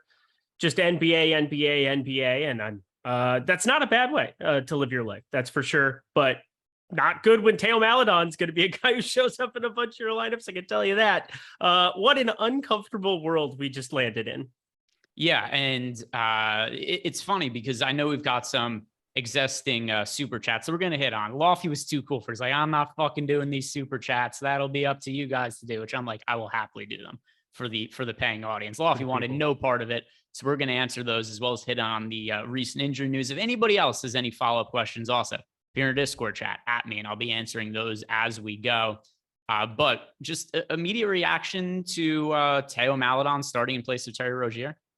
It's definitely allergies, people. I have a dog that I'm allergic to. But anyway, initial reaction is he's officially starting. You have no Dennis Smith Jr. You have no LaMelo Ball. Somebody has to play certified point guard. Normally, you could have Gordon Hayward play a lot of ball handling duties. You don't even really get that option. It's basically going to be him and James Bouknight backing him up.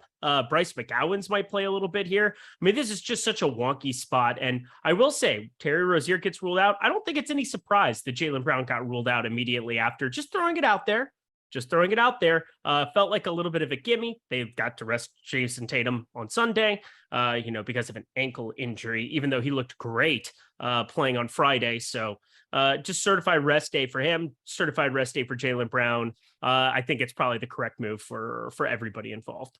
Yeah, and I assumed that probably now that we have all the news, this was probably something the Celtics were never going to play Jaylen Brown. It's what you said Probably. before. Jason Tatum got off yesterday. They're double-digit favorites today. Just kind of makes sense. Play Tatum one day, play Brown the other day. And we'll talk about that in a little bit more detail. I don't even know what to say other than just very clearly play a lot of Theo Maledon. I don't even know if there could be any pushback to that.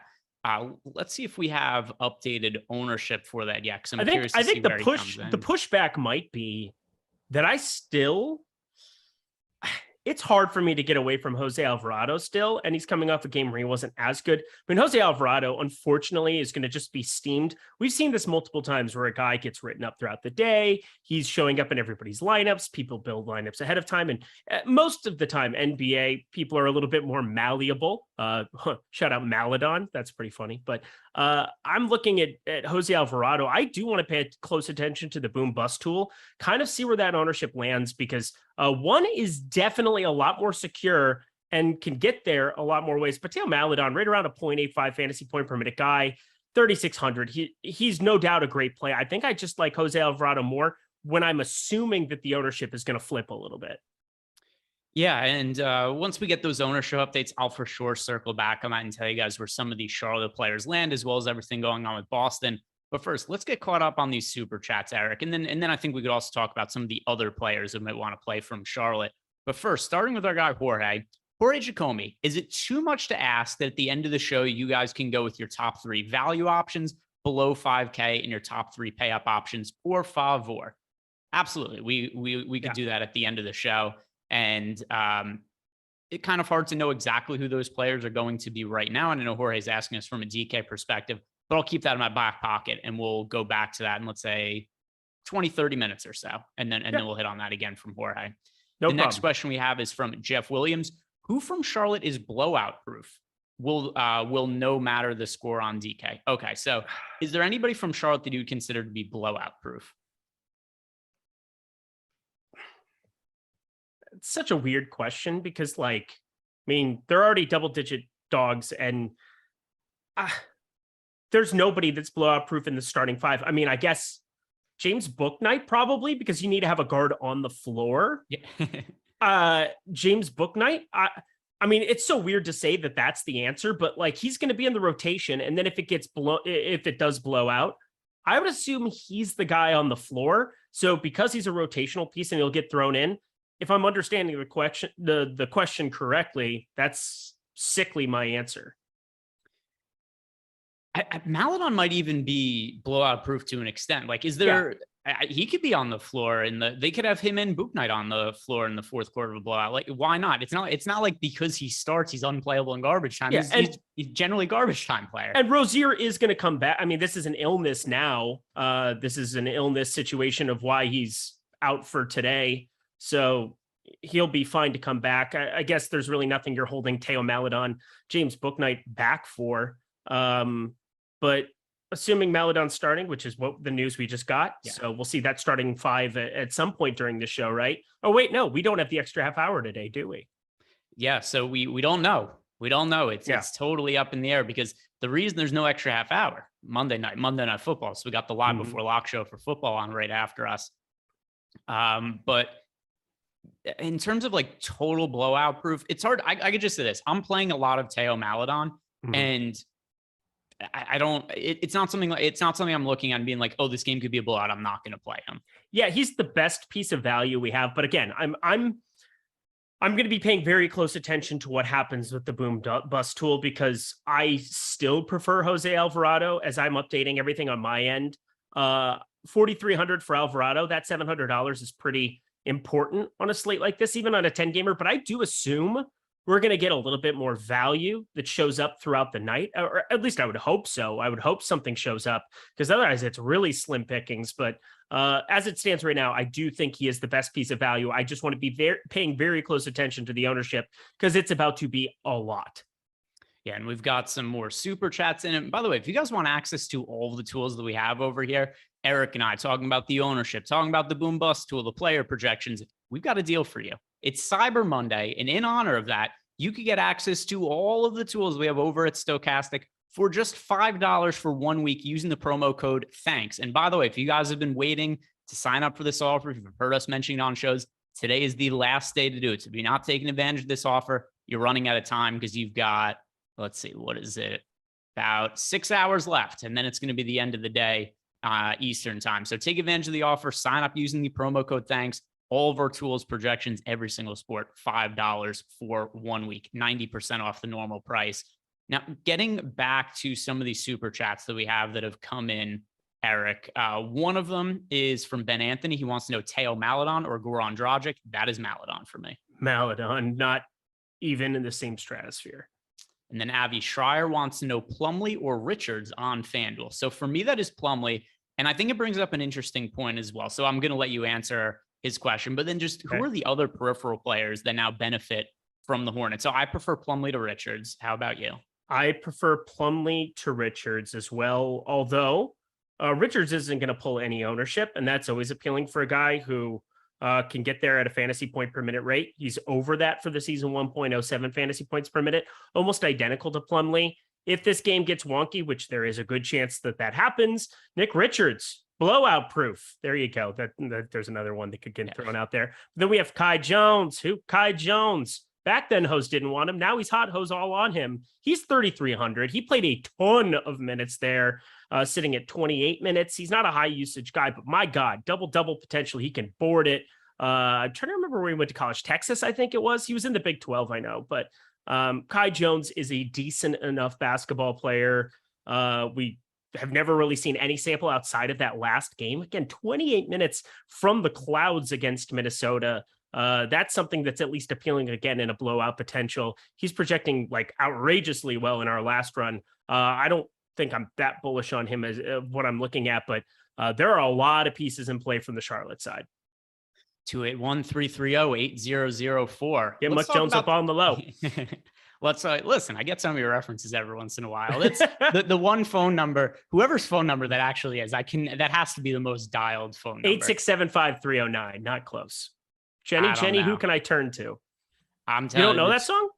No. I'm saying that I think 281-330-8004 because there's something about it that kind of rhymes and it's catchy. I'm gonna say that's the most dialed phone number of all time outside of 911. I bet you stay flossing in your candy paste sip and drank rolling dank. on an idiot full swing. Ugh, you disgust me. Let's talk about the Boston Celtics. And we've got no Jaylen Brown tonight. So that's going to mean immediately Jason Tatum becomes a really important pay-up option for me. With no Jaylen Brown, we have to assume a lot more usage is going to be going to Tatum. Who else benefits from the Celtics? Or maybe you disagree with me on Tatum. No, I do not disagree on a 10-6 Tatum without Jaylen Brown. I've got him in for over a 1.5 fantasy point per minute rate at the moment. That's lots. Malcolm Brogdon, I think, is probably the other guy that becomes very, very appealing because 5,100, find a little bit of savings. We do have Derek White out there, and, that's what it is. It's going to be another guy that you have to kind of consider as well. But I do like Malcolm Brogdon and the potential that exists for him to get there more from a fantasy perspective. Is this the disturbing, like, Blake Griffin at 3K flat where he might play more than we think he does? Because I was thinking about it earlier on this slate with the hope that maybe Jaylen Brown got ruled out really, really late. I don't think I want to do it now that we have Maledon. But when you're only playing 8 position players on DraftKings, and I was legitimately thinking about playing Blake Griffin earlier in the day, but we haven't gotten there. And now Larry Nance out. More value. Yay. Yes. So we're going to talk about Nance, and Najee Marshall also ruled out. So wow, good timing. Like we finished wrapping up one injury and it just goes right to the other. So for me, it's not Blake Griffin. I think Grant Williams could be an actual source of value here. Now, is he going to actually be necessary by the time I build out my lineups?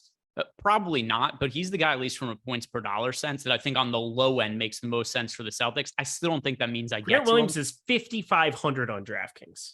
42 on FanDuel, though. Oh, so, that's way that. Okay, yeah. There you go. Completely different stratospheres. I'm not playing FanDuel today. Yeah, so on FanDuel, I would call Grant Williams playable, but even then, I don't even know how much I'm going to end up getting to him as I rebuild lineups for everything that's happening. But now we have to talk about this other piece of news because Larry Nance has been ruled out. And if you guys understand how the Pelicans have run their front court rotations this year, the center position's basically been a timeshare between Jonas Valanciunas and Larry Nance. So with Larry Nance out, my initial reaction is Jonas Valanciunas becomes very playable on this slate. And especially at his price point, he's a massive amount of upside. I think the minutes should be more secure today. Agreed. He is a guy at 5,900 that I want to get to lots of.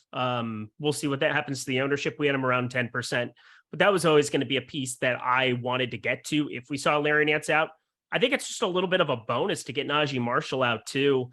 Do they go to Jackson Hayes or Hernan Gomez? I don't really think that matters as much now on this slate as what it might have earlier because we have such pronounced value with Charlotte too. But Zion Williamson, Jonas Valanciunas is going to be large parts of my lineups and a lot of other people's lineups too.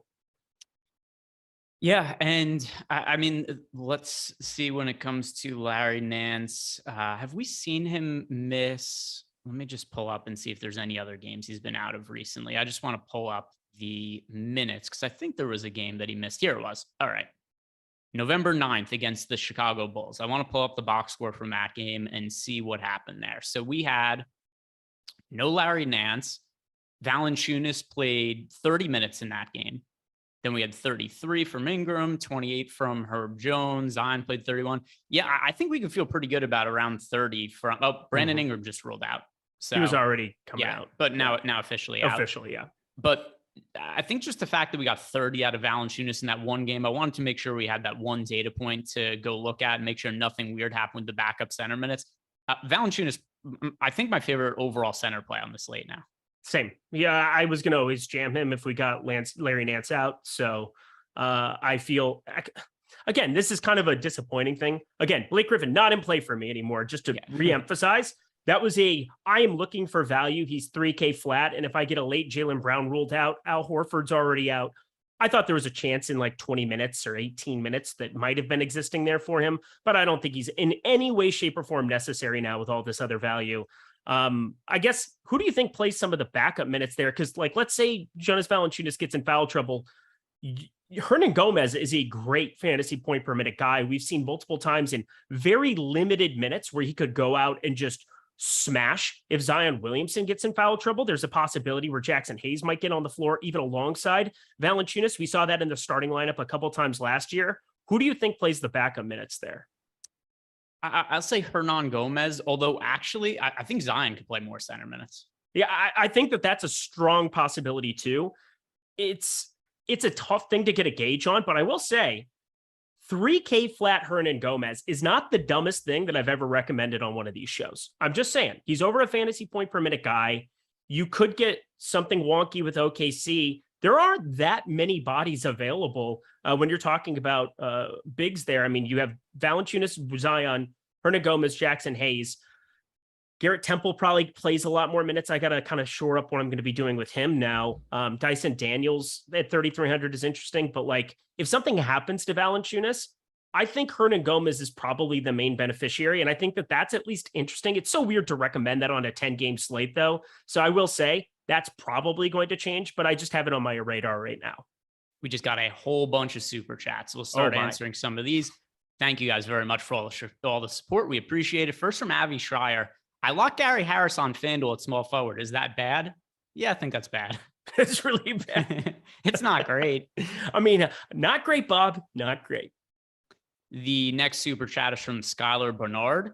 What happened to Pokashevsky last game for OKC? Why did he play 9 minutes? And thoughts on him being a decent low-owned GPP play for today at center? It is really difficult to project the minutes for OKC. They do weird shit all of the time. So why did it happen? Who knows? It's that coach, Denald. He thinks he's being monitored. He thinks the league is out to get him and suspend him and fine him for doing weird things. The guy's out of his mind. As to why he did the Pokashevsky last game, it just happens. We see it fairly frequently with Oklahoma City, where it's all of a sudden they're like, hey, we're going to go with a totally different starting lineup in the second half from the first half for no reason whatsoever. You don't know who the players are going to be. The only guy whose minutes are super secure for this team are SGA and Giddey to a lesser extent. Giddey's minutes get jerked around like once every 4 games or so. Oh, yeah, they do. Yeah. Oh, yeah. It's just hard to project their minutes, though. There's no real reason. It's like the security guard from The Last Dance, the curly hair dude. Yeah. But that's what it is. Like there's no real reason for it. As for Pokashevsky, do you like him in tournaments today? If you guys have in a couple lineups, I wouldn't say it's the end of the world, but don't prioritize him. Do not prioritize him. He's 4,800 again. Even if you just look at this last look at what we're dealing with. He started 5 games now in a row that he's appeared, and he has played 14-14, 29-32, and 8. So there you go. 40% of the time he's playing 28 plus. The other 3, he's playing less than 15 minutes. So like when you're playing Pokashevsky, you have to really know what you're dealing with. Now, he's a fantasy point per minute guy. Sometimes the risk is worth the reward. I don't think it is, but it's just such an impossible thing. He's one of those players you have to have in the back of your mind where the standard deviation curve, like when you think about it, 68, 95, 99.7, and as you work your way out on the curves, he's somebody who can live on the ends of it. And can he be an important piece? Sure, but he needs everything to kind of go right for him. And if you're playing only a couple lineups, 4,800, just accept that you could be getting 5. Like you could be getting 5 from Alexei Pokashevsky on any given night. We have more super chats piling. By the way, just some general YouTube comments also that have really caught my eye and that I enjoyed quite a bit. Eric, mixed reactions to your rapping, although overall positive. Overall positive. You know, honestly, that's not always the case in these streams. So I'll take what I can get. I stay flossing. That's what I'm doing. That's what I'm doing, baby. Zachary Pinnell, Lindy is stealing my culture. And then we've also got other people who, we've got Theo saying Eric is doing his best to get invited to the barbecue, and then some other ones that are less. Flattering. Oh, hey, cool kids. Yeah. So anyway, to recap that from before, Pokashevsky, no clue why he played limited minutes, just the way that OKC operates. Sometimes. So accept it. Like that's the thing I've had to do. It's acceptance with OKC, where from time to time things are going to happen that suck, and if you play them, you have to know that is on the table. But if you accept it, sweet. Like you know what you're getting into, and you could get 35, 40 from Pokashevsky, but it doesn't feel necessary on a 10-game slate with other value that exists. The next super chat we have is from Sean Gaudet. He says, Eric is on a minutes limit after returning from Paris. I'm glad to see you guys are easing him back into game shape. Yeah, we're getting him back into shape, trying to work off some of the baguette and wine weight that he put on. But overall, I think Eric, he said before that he was at the gym earlier trying to sweat out some of his allergies.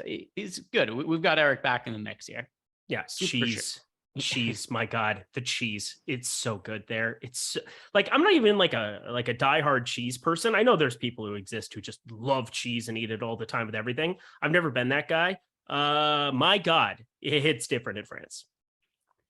I've only been to France once, and it was a very long time ago, and I was very not sober, so I couldn't say I remember it all that much. Super chat from Chris Greenmeyer. On FanDuel, will the starter at the 5 for Boston be viable as the Hornets are no bueno against bigs? I mean, it depends which. He did say particularly for FanDuel. Yes, I think Grant Williams is viable on FanDuel. I wouldn't play him on DraftKings, to what Eric referenced before, though. Yeah, I would not play him on DraftKings. 5,500 is absurd. There's no point. But he did mention for FanDuel, so FanDuel, Grant Williams, cool with him there? Yeah, I was going to say, I didn't know he was 4,200. That is a different play. Shane Daly, can Alvarado versus SGA foul trouble possible? All right, so he wants to know how concerned, I'm just kind of paraphrasing here and thinking what I assume he means anyway. Are you concerned at all with Jose Alvarado getting into foul? By the way, Clint Capella will play. Saw good. that. One less Big news. Good. One less piece of value we have to worry about. Yeah, I was going to be jamming a Kongwu again for the whatever slate in a row. Any concerns about Alvarado getting into foul trouble? It's a possibility, but it's not something I'm really planning for. Yeah, no, I'm not. But Alvarado's going to go out and do Jose Alvarado things. He's going to get under somebody's skin. He's going to go for steals. He's going to be annoying. He's like the new age Patrick Beverley. Like there's a little bit of that to what he does. He's going to be, I think, a better fantasy asset overall than what we ever had from Patrick Beverley. But again, 4,300, the price, the opportunity, I'm assuming he starts, all of the things seem to be pretty decent. And I think the assist rate could also start to climb a little bit here, even though we haven't seen that as much as I was hoping. Tyler Sappington wants to know for 7,000 and under, who's the best small forward play over on FanDuel? Let me go to small forward and see 7K and under who I like the best. So for 7,000, that is for me, Zach LaVine. I've been playing a lot of Zach LaVine. I will try to get different in my analysis on this one. He's 6,700 on FanDuel. I'm so glad I'm not playing there today. Campaign in the membrane. How about that? I'm really hitting all the hits today. He's not a small forward, though. Oh, small forward. Sorry, 69. I was literally just looking at. Yeah, he said my favorite play. I'll read Tyler's question all again. Right, cool. Thank you. I was listening. 7,000 and under for the best small forward on FanDuel for his last man in. That is LaVine to me. On FanDuel? I thought you said DK. No, FanDuel. Oh, okay. Yeah, then it's Zach LaVine. Enjoy. If you already have LaVine in your lineup, the player I have projected next best would be Tobias Harris. But I think the 6,700, as much as LaVine has struggled, that's just too cheap of a price for him there. And the next super chat here from Stewie Griffin just joined. Do you think Dyson Daniels is too thin in a small field GPP? Large field GPP, I think you make a case for Dyson Daniels. Wouldn't do it in a small field GPP. Eric, what do you make of Dyson Daniels? He's another guy that can be in play from there. They obviously have draft capital in him, which doesn't mean as much as I think it used to, or it just is a case-by-case basis. We had that one game where he truly came out of nowhere. And he's started to be a part of this rotation going forward. The minutes have been trending up, and now you have a lot of pieces out. They've been pretty apprehensive to give the Garrett Temple run. Like we saw a lot of times last year, there were some disturbing slates for me last year where it seemed like I was getting to Garrett Temple way more than the field. But thank God now a decent enough fantasy point per minute guy, 0.9 so far on the season. I think he's all right, but do I like him more than I like getting to the backcourt from Charlotte? No, I do not. And I see we got questions in Discord as well. I'm going Embiid to in. Yes, Embiid is in, which also I was expecting him to play. I'm happy he's in. It's one. At this point, we don't need any more value. Everybody who's questionable play. I don't need more people getting ruled out. I just got my lineups finished being built. But one thing I want to ask you with Embiid in, any interest for you and him in large field tournaments? Absolutely. There's no way that they were going to rush Joel Embiid back, especially with Harden and Maxey out. If they want to win basketball games, they were going to wait for him to be perfectly healthy.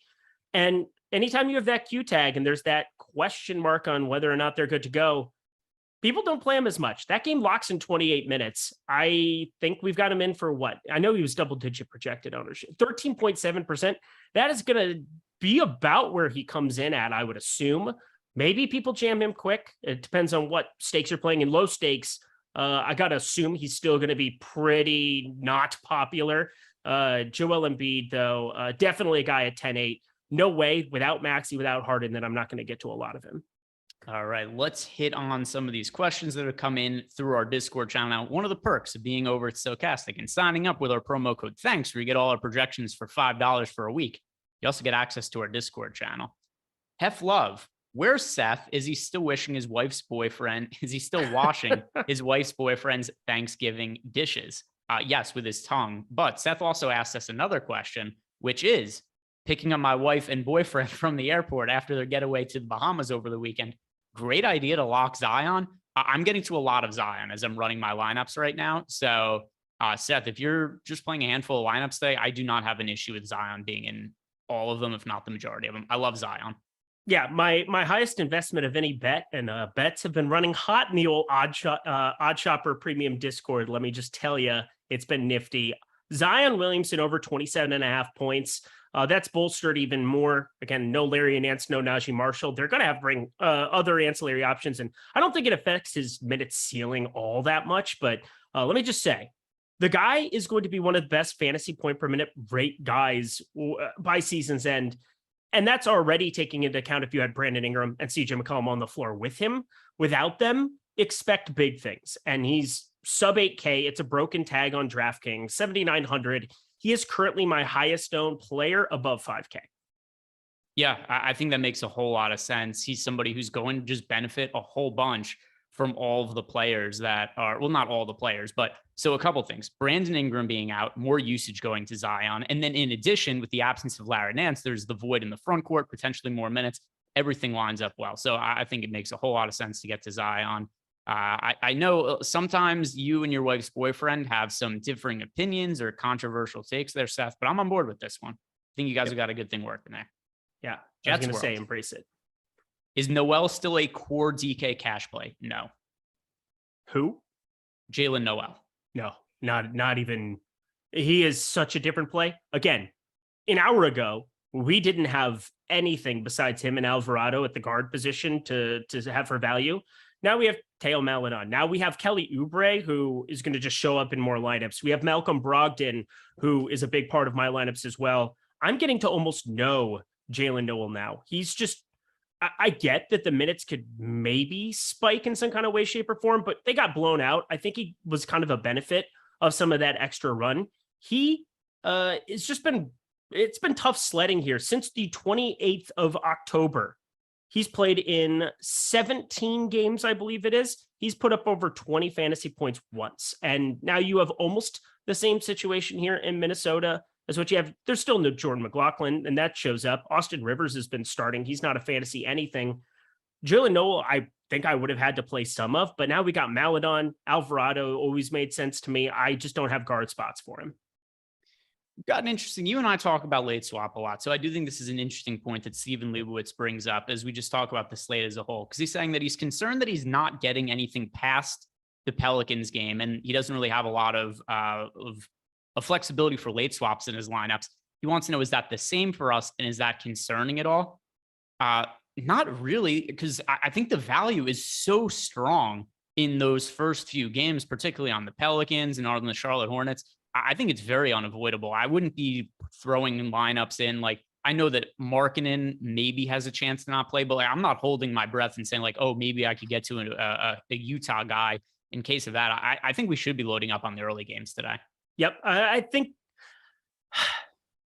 there would have to be something unexpected to show up. It's not like we're waiting on a piece of news that we think that's kind of the one part of late swap. I think I should probably do a better job of explaining. I'm not blindly saying, let's late swap everybody, every single slate. It might sound like it sometimes, but generally there's a target or something I have in mind when it's coming to late swap. We have all the way till 10:30 p.m. Eastern time that there are going to be games going on today. But there's not one piece of news. We got Anthony Davis, who's probable now. That would have been a massive piece that you could have been waiting on a little bit. But for the most part, there's nothing unless it's unexpected that we're going to be able to react to. I guess a New Orleans Pelicans starting lineup you wouldn't expect might be the one thing that you should be sitting on, but you should already have New Orleans Pelicans exposure. So it's not going to be hard to get to anything from that. Anything after it, I'm not going to be factoring anything where I'm like really aggressively trying to late swap. Yep, exactly the same. There are certain slates where it makes sense, but we had a whole bunch of guys on the injury report earlier. Here's what we have left. Lauri Markkanen is questionable. Mo Bamba's questionable. That's not really going to impact too much, at least as far as the later games go. But Markkanen's the one. It seems like he's more likely to play than not. Yep. He went through shoot around earlier. And then even if he's out, I don't know that there's one guy from Utah that I'd be dying to play over the Charlotte or the Pelicans players anyway. So it's different when there are more names and more bigger names on the injury report, but Lauri Markkanen's the one guy, and I'm expecting him to play. Yeah, I think one way to combat that, and something that the one player I really do like to get at the top end, just so that I have salary and maybe I have a lineup spot for him, maybe I don't, is Devin Booker. I talked about it also earlier. Cameron Payne is a guy that I want to get to. Sacramento is just so bad defensively, and these game environments for Sacramento have been so good. They're not really being priced up beyond what they've been at currently without Chris Paul there. Sacramento's 28th in adjusted defensive rating on the season. They're playing at the 8th fastest pace in the NBA. Everything makes sense for me to get to those two studs. Now, there aren't a lot of ancillary pieces from Phoenix that I want to get to, but maybe I have a couple lineups where out of 150 lineups where you can get from Sacramento and Phoenix pieces and maybe find ways to react to that Utah news. But on this slate, the value's too good to begin with. Right from the get-go, we want to be focused on a little bit of that. Yeah, we've got a couple more super chats that just came in, and then we'll hit on some of those Discord questions, and we'll circle back on what Jorge asked us before, Eric. And here's what I think we could do. We're going to catch up on these super chats. Then Jordan, if you could screen share the ownership, because that got updated a little bit. We'll go over the top owned players on both DraftKings and FanDuel. And then Eric and I'll go back and forth and just say who our most exposed players are. Because I think at least for me, I have a rough idea of who that's going to be right now. Is that for you as well? Yeah, I do too. I want to say one thing to the person in chat, because I've seen a lot of Shake Milton talk. He's about the only play from Philadelphia that I still think makes sense at their current tags. For whatever reason, he went from, what was he, 6,600. He went down to $100 there. He's been absolutely out of his mind. But Joel Embiid is going to zap a lot of value there. But if the ownership is going to be sub 5%, that's a guy that, because of the shooting guard eligibility, can show up a little bit, because Maledon doesn't have it. Alvarado doesn't have it. I'm more willing to try to rotate somebody in at that shooting guard spot a little bit to get a little bit different. So first, the super chat we have is from Joe K. He wants to know, what are our thoughts on Malcolm Brogdon for DK cash? Not somebody that I would be considering for a cash game right now. There's just so many other value plays that open up. If you have 5,100 for your last man in, I think that's reasonable. But I think the guys who you really want to be building around, Teo Maledon, Jose Alvarado, Jalen McDaniels, to me, they're just better value plays now than Brogdon. Would have been different at a different point in time in the day if we knew that Jaylen Brown was going to be out. But I just think there's better value options now than Brogdon in the mid-range. So not something I'd be prioritizing in a cash game. He's in my optimal right now, so I'm going to be on the other side of that. I think he is somebody I would play in cash if the slate started right now, but we also have other things that could show up. It's just that same argument I made for Shake Milton there. He's got shooting guard eligibility. So I think right now, Malcolm Brogdon, I would be playing in that shooting guard spot. Next super chat is from Tiptonius.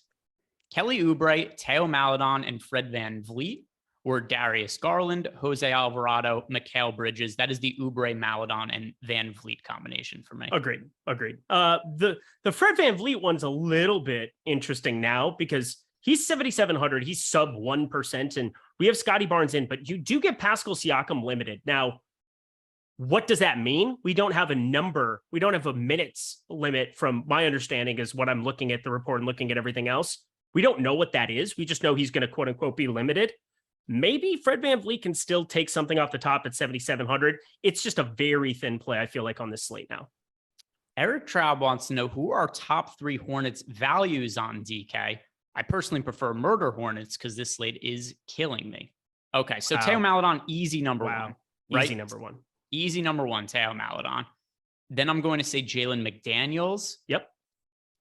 The third one, it's hard to say because what do we mean by value? In the mid, like I think that Kelly Oubre is a really good play in the mid range. Are we considering him value though? I would consider McDaniels and Maladon value. Is there a third cheap guy you really like getting to from Charlotte? Yeah, I think the cheap, if we're going to, the closest to calling it cheap, I do like getting to James Bouknight in tournaments. He's 3K flat at that shooting guard position. If you play Maladon, Bouknight, and then you play Jose Alvarado, you can play a lot of studs around it. So you want to talk about the stars and scrubs approach. There's going to be lineup iterations where I think James Bouknight and Theo Maladon can be on the floor together as well. That's something to be thinking about. McDaniel's a little bit bigger, not necessarily going to be in that guard position. I do think a lot of the time you're going to have absolutely one of Maladon or Bouknight on the floor, but I do think they're going to share the floor a little bit tonight. And I think that makes him interesting. Sub 10%. Doesn't seem like a lot of people are playing him. He's not a great fantasy point per minute guy, but you're going to see massive improvement to that without Ball, without Dennis Smith Jr., and obviously without Gordon Hayward. We got another super chat here. This one is from Morphatrix. He wants to know who's our favorite shooting guard under 9K on FanDuel. I keep landing on Kyrie, but I have $700 left over. Yeah, so of the players under 9K, I do have Kyrie projected the best. He is quite a bit under 9K, so I would just say, number one, I'm totally cool with Kyrie being in that spot, but can you upgrade somebody else? If you can, that's where I would use that $700, but I do think Kyrie projects the best for any player under 9K. Is there anybody $8,900 and under, Eric, that you think should project higher than Kyrie, or do you like Kyrie in that spot? At guard, just guard? At shooting guard on FanDuel. At shooting guard, okay. Because De'Aaron Fox is point guard. I was going to throw that out. At flat 9K, I think Donovan Mitchell, obviously. Under 9K. Yeah, so there you go. Under 9K. De'Aaron Fox is point guard only. So yeah, I would be with you. Because of the shooting guard eligibility, I'd go Kyrie as well. The next super chat here. By the way, the YouTube chat is being super laggy today. All right, my filler arc. Looking for a cheap center, Nick Richards or Andre Drummond? I prefer Drummond. I think that they probably play about a similar role today, but Drummond's just a better pointsman and fantasy producer. I get there's the angle, or maybe Nick Richards gets blowout run, but Drummond is going to break some slates just based on how cheap he's been lately. So I'm going to lean with Drummond. Yeah, I don't want to play Drummond anymore. He's another guy who falls in that bucket of I'm going to jam these guys in for value to try to do something. I don't think I have to do that as much anymore. Maybe something happens to Vooch where you get that off the top, but Drummond's already pulling 9%. I have 2% in my lineups right now. I just don't find him as necessary as he might have been an hour ago. Corey Shea wants to know Milton or Oubre in the mid 6K range. I prefer Oubre between the two. Yeah, Oubre. Milton is a tournament play. He's in my, I've just north of 8% of him in my last run. We'll see what it finishes up as. We've got 15 minutes still to go. Need to get those lineups in, but Oubre straight up, no question. Yeah, and by the way, shout out to No House Advantage, the sponsor of our show today. You guys should be signed up in No House Advantage if you aren't already, because they have a ton of overlay in their contests. Always something to take advantage of. Their contests pretty regularly filling halfway, sometimes even less. If you sign up clicking on our link, you get up to a $50 bonus on your first deposit. But also, if you're in a state that doesn't have legal sports betting, they have props you can play against the house. So if you are playing on No House Advantage and maybe you want to play player props, but you can't in the state you live in, good news, because NHA has you covered. Just make sure to sign up on through our link, because that'll get you up to a $50 bonus on that first deposit. Super chat here from Corey Randall. Thoughts on playing Devontae Graham instead of Alvarado on DK? I have more exposure to Alvarado, but I think Graham is a really good pivot play in tournaments. Yeah, I can't remember what slate it was that we talked about him. I think it was Golden State that they were. No, that was a very, very long time ago. It was a long time ago. We had that slate. He played 20 minutes. It was against Indiana on the 7th. There you go. Found it. He was great in that and still didn't matter to the overall context of the slate. The price is now pretty reasonable, 3,600. It's kind of stayed in that ballpark. Before, the difficulty I had with that slate was he was like 3,900, 4,300. He's kind of been bouncing around those spots. This is cheap enough where I think 1v1, totally swap into some Devontae Graham. I think he makes a lot of sense. All right, let's show off some of these most recent ownership projections. Jordan, could you cue these up on the screen? And Eric and I will just read off some of the most rostered players. And then from there, we'll go into the players that we're getting the most exposure to. And just so it's a little seamless, I'll do it position by position for FanDuel, Eric, and you could do it for DraftKings. And we could just go back and forth to see what kind of differences there are. But refreshing the ownership here, and no real surprises. The most popular players coming from New Orleans, coming from Charlotte. So starting with DraftKings, Teo Maledon project for 49% ownership. The stone cold chalk over on DK. They got Alvarado at 33%, Jalen McDaniels 28, Zion 27, Valanciunas 25, Tatum 22. Does any of that surprise you? Nope, not a single thing. And then if we look at FanDuel, a lot of the same names. Teo Maledon 44% owned. The stone cold chalk on both sites. Tatum project for 36% ownership. Trey Murphy 35, Alvarado 34, Zion 31. Everybody's playing the same guys. Charlotte players, Pelicans players, Tatum as a spend up option. Do you think any of the chalk on this slate is bad? Because I know sometimes people, they'll be like, hey, you guys being chalk donkeys. Sometimes the chalk is just good. I think that's one of those days.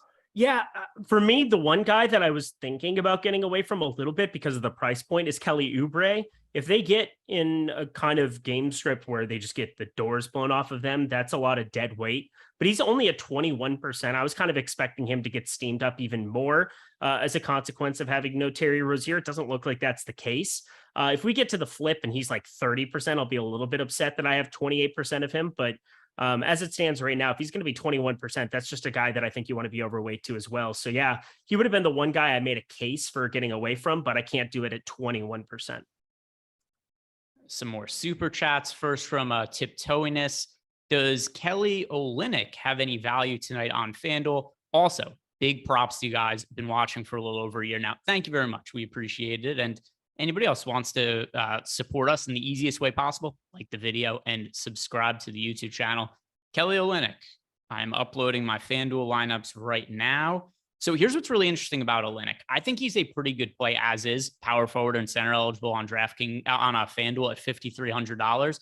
Here's something else that's great about Olynyk. On the chance that Lauri Markkanen gets ruled out, I already think Olynyk is a pretty good play and has potential to be a great play if there is no Markkanen. So he's actually one of my more rostered power forwards on FanDuel today. Do you have any Kelly Olynyk takes? Yeah, I've got a little bit of Kelly Olynyk, nothing like you have, but Devin Booker and Tyrese Halliburton are two of my highest owned spend ups. And I get it. They're a guard.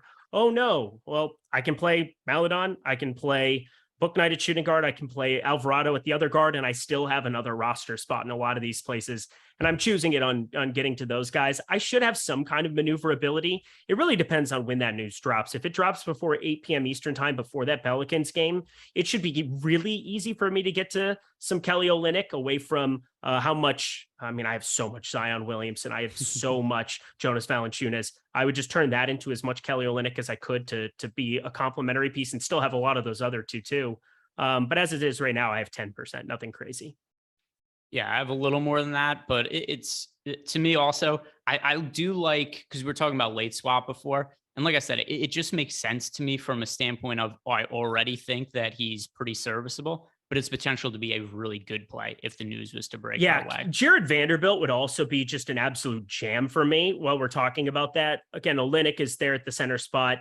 I would want to play a lot of Jared Vanderbilt. This guy is so frustrating because you watch him play and you know what the potential is. He should have infinity rebounds, but then he gets in foul trouble. He's been so much better in that department over the last 2 weeks, and we just haven't gotten that spiked game. And part of that is just the existence of Lauri Markkanen. And you do have very little usage available, so he's got to get there in other ways. Malik Beasley off the bench, Talen Horton-Tucker, now Nickeil Alexander-Walker showing up in this rotation. But Jared Vanderbilt at a flat 5K, I am very interested in that if you get no Lauri Markkanen. All right, expected starting lineup for the Magic, and then we can go over our most rostered players for the day. The Magic are expected to start Wagner, Harris, Houston, Boncaro, and Bol today. Cool. Thoughts? I mean, Caleb Houston he played 26 minutes last time out against Philly.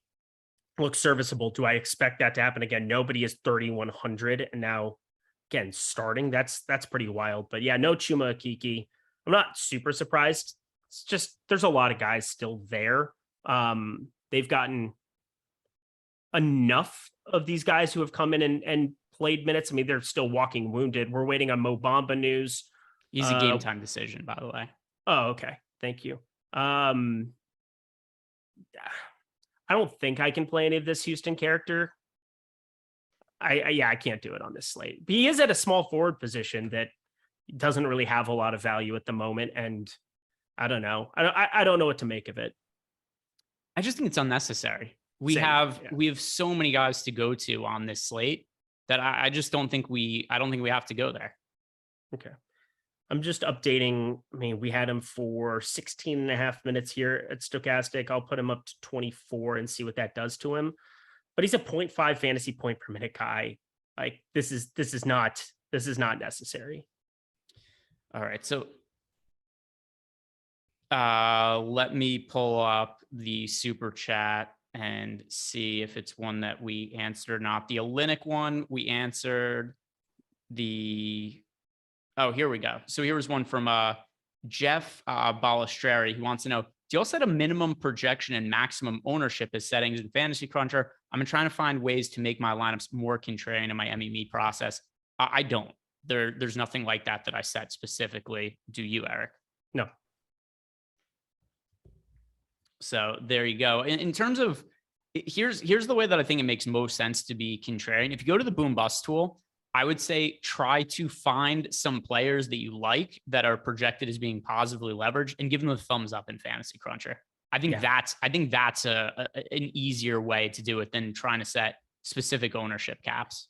Yeah, but the issue with ownership caps is stuff is so fluid, and a guy ends up less popular or more popular by such fractional amounts, and then you get none of them. That would be very unfortuitous. So I kind of let it rip a little bit more. But as you said, there are certain points of deviation. I mean, I have so much Tyrese Halliburton. I have a lot of Devin Booker. I mean, these guys are just dudes who give me the salary. And I know that there's going to be pieces of other games, even a little bit later, that aren't necessarily this amazing chalk now that might exist here from Charlotte. We'll see at the end of the night, I suppose. But I'm with you where it's just something that feels like an extra step that can cause more harm than good. Next super chat we have here is from RaceFan22, and then we'll get to our most rostered players. He wants to know 7,100 for a DK utility spot, $40 single entry. Who are you playing? So Eric, who projects best for 7,100 or under on DK? And so I talked about spots campaign would be last time. anything. So campaign probably still is the answer. That was like the exact threshold on that FanDuel question. Let's see, 71. I love campaign at sub 5%. That is Jamal Murray for me. If it's 71 or under, he's more popular, but I get it. Yeah. Yeah. So Murray for me, and he's starting to look more like himself. The usage is up. The playing time has been up. The matchup is great against the Rockets. That's the guy who projects the best for me in that price range. Eric, let's really quickly here go back and forth. Our most rostered players by position. For me at point guard on FanDuel, it is Maladon, Alvarado, and the aforementioned Jamal Murray. Who is it for you? Point guard over on DK, your most rostered guys. Teo Maladon, Jose Alvarado, and Tyrese Halliburton. Shooting guard for me on FanDuel, Herb Jones, also Jamal Murray, and then Zach LaVine.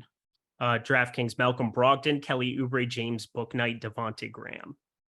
At small forward, Trey Murphy and Jason Tatum. Jalen McDaniels, Jason Tatum, Herb Jones. Power forward for me, that is Tatum and Zion. Zion, Jalen McDaniels, Jason Tatum. And then center, Valanciunas, and nobody else particularly close. Valanciunas and Embiid 1-2, a little bit closer than you'd think, 36% and 23%. Okay, if we are caught up on Bamba ruled out. Interesting.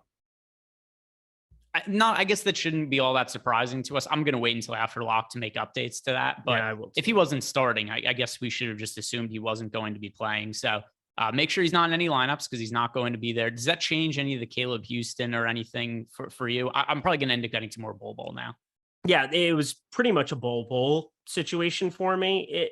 They're not projecting out all that well, but you want to try to find some kind of differentiation. And 7,300 looks ridiculous for him, but he's another guy where the range of outcomes can just be so wide. We haven't seen a lot with him and Paolo Banchero playing alongside each other, but Banchero, I'm kind of disappointed by how his inability to create for other players. I'm not sure if you've seen a lot of Orlando basketball. It's kind of brutal at times, but I thought he was going to be a decent distributor at this level. He's averaging less than 3.5 assists a game. It's going to have to be somebody who goes out and just creates for themselves. So that's where Bol can kind of be an interesting asset. 7,300 feels like an overpay, but that's why he's a good tournament option, I think, now.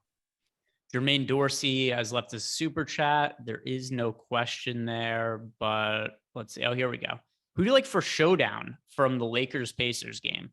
Tyrese Halliburton. So off the top of my head, I have AD projected better than LeBron, so that would be my preferred pay up there. And then Halliburton, I haven't built out showdown lineups for that game. Let me think. A value option. Let me just look through some of the cheaper players there. I assume you haven't looked at it either, Eric. No, it's Miles Turner, who I think he just always brings such a high ceiling to the table. I bet is over 15.5 points as well today. That's another guy that just made sense. I think Odd Shopper like that a little bit too. So I like that I'm in line with that. Tyrese Halliburton and him, my favorite from Indiana side, but that's just kind of obvious. I would say Aaron Nesmith looks all right there. He's been playing decent enough minutes where I think on a showdown type capacity, he started the last 4. I think we're going to continue to see him start there in absence of Nembhard, or maybe Nembhard ends up playing today. I'm not sure what to make of it until that gets closer, but they would kind of be on my radar there. As for the Lakers, that side's far less appealing because you do get Anthony Davis, LeBron James back in, and some of these players do look like they're priced to have at least one of them out. All right, so we had a lot of craziness on the show. A lot of players ruled out. A lot of new values opened up. Some uncertainty for sure, but if you guys want to know the easiest way to make money in all of DFS and sports betting right now, you sign up at BetMGM by clicking on the link that we have, because when you do that, you're basically getting $200 for free. All you have to do is place a $10 money line bet as your first bet over at BetMGM on any World Cup soccer game, and that game is going to pay out $200 regardless of who wins in the game. On the landing page, it's going to be a little confusing. It's going to say, as long as a goal is scored, it means as long as there's a goal scored in any game in the World Cup, there's already been a goal scored, so your bet is going to be a winner no matter what happens in the game. Just sign up by clicking on our link and place a $10 money line bet on the World Cup over at BetMGM. Eric, any final thoughts that you have on this slate before we wrap up the show? Yeah, there's 9 players active for Orlando today. I think we're going to have to at least consider some Caleb Houston. I wasn't exactly bullish on it. He feels very, very thin still, but he's the only guy who has a price tag that feels like quote unquote value here in this spot. You do have Gary Harris there at 3,900. He's maybe my least favorite roster in NBA DFS history. So I will say that. But otherwise, this chalk looks really, really good from the Charlotte side, from the Boston side. Don't try to get too crazy, but have those pieces on your radar. Obviously, Kelly Olynyk and Jared Vanderbilt would be the main 2 targets, but stuff happens throughout the night. Be paying attention. And let's try to see a real quick one that we could get here. Jets World Tatum or Embiid, a bigger priority for DK. That is Tatum for me. Yeah, he's a bigger priority, but I have just about the same of both. Shake Milton or Aaron Gordon for the last man in. I don't have a ton of exposure to either, but Milton, if it has to be one or the other. Yeah, Milton, I think, is still decent enough at that tag to still. I ended up with 4%, so I actually went down a little bit from what I had, but I at least have him. I don't have the other. All right, that is going to do it for us today, guys. If you haven't done it, like the video, subscribe to the YouTube channel, and stick around. The NFL Live Before Lock show also coming up on this channel right after us.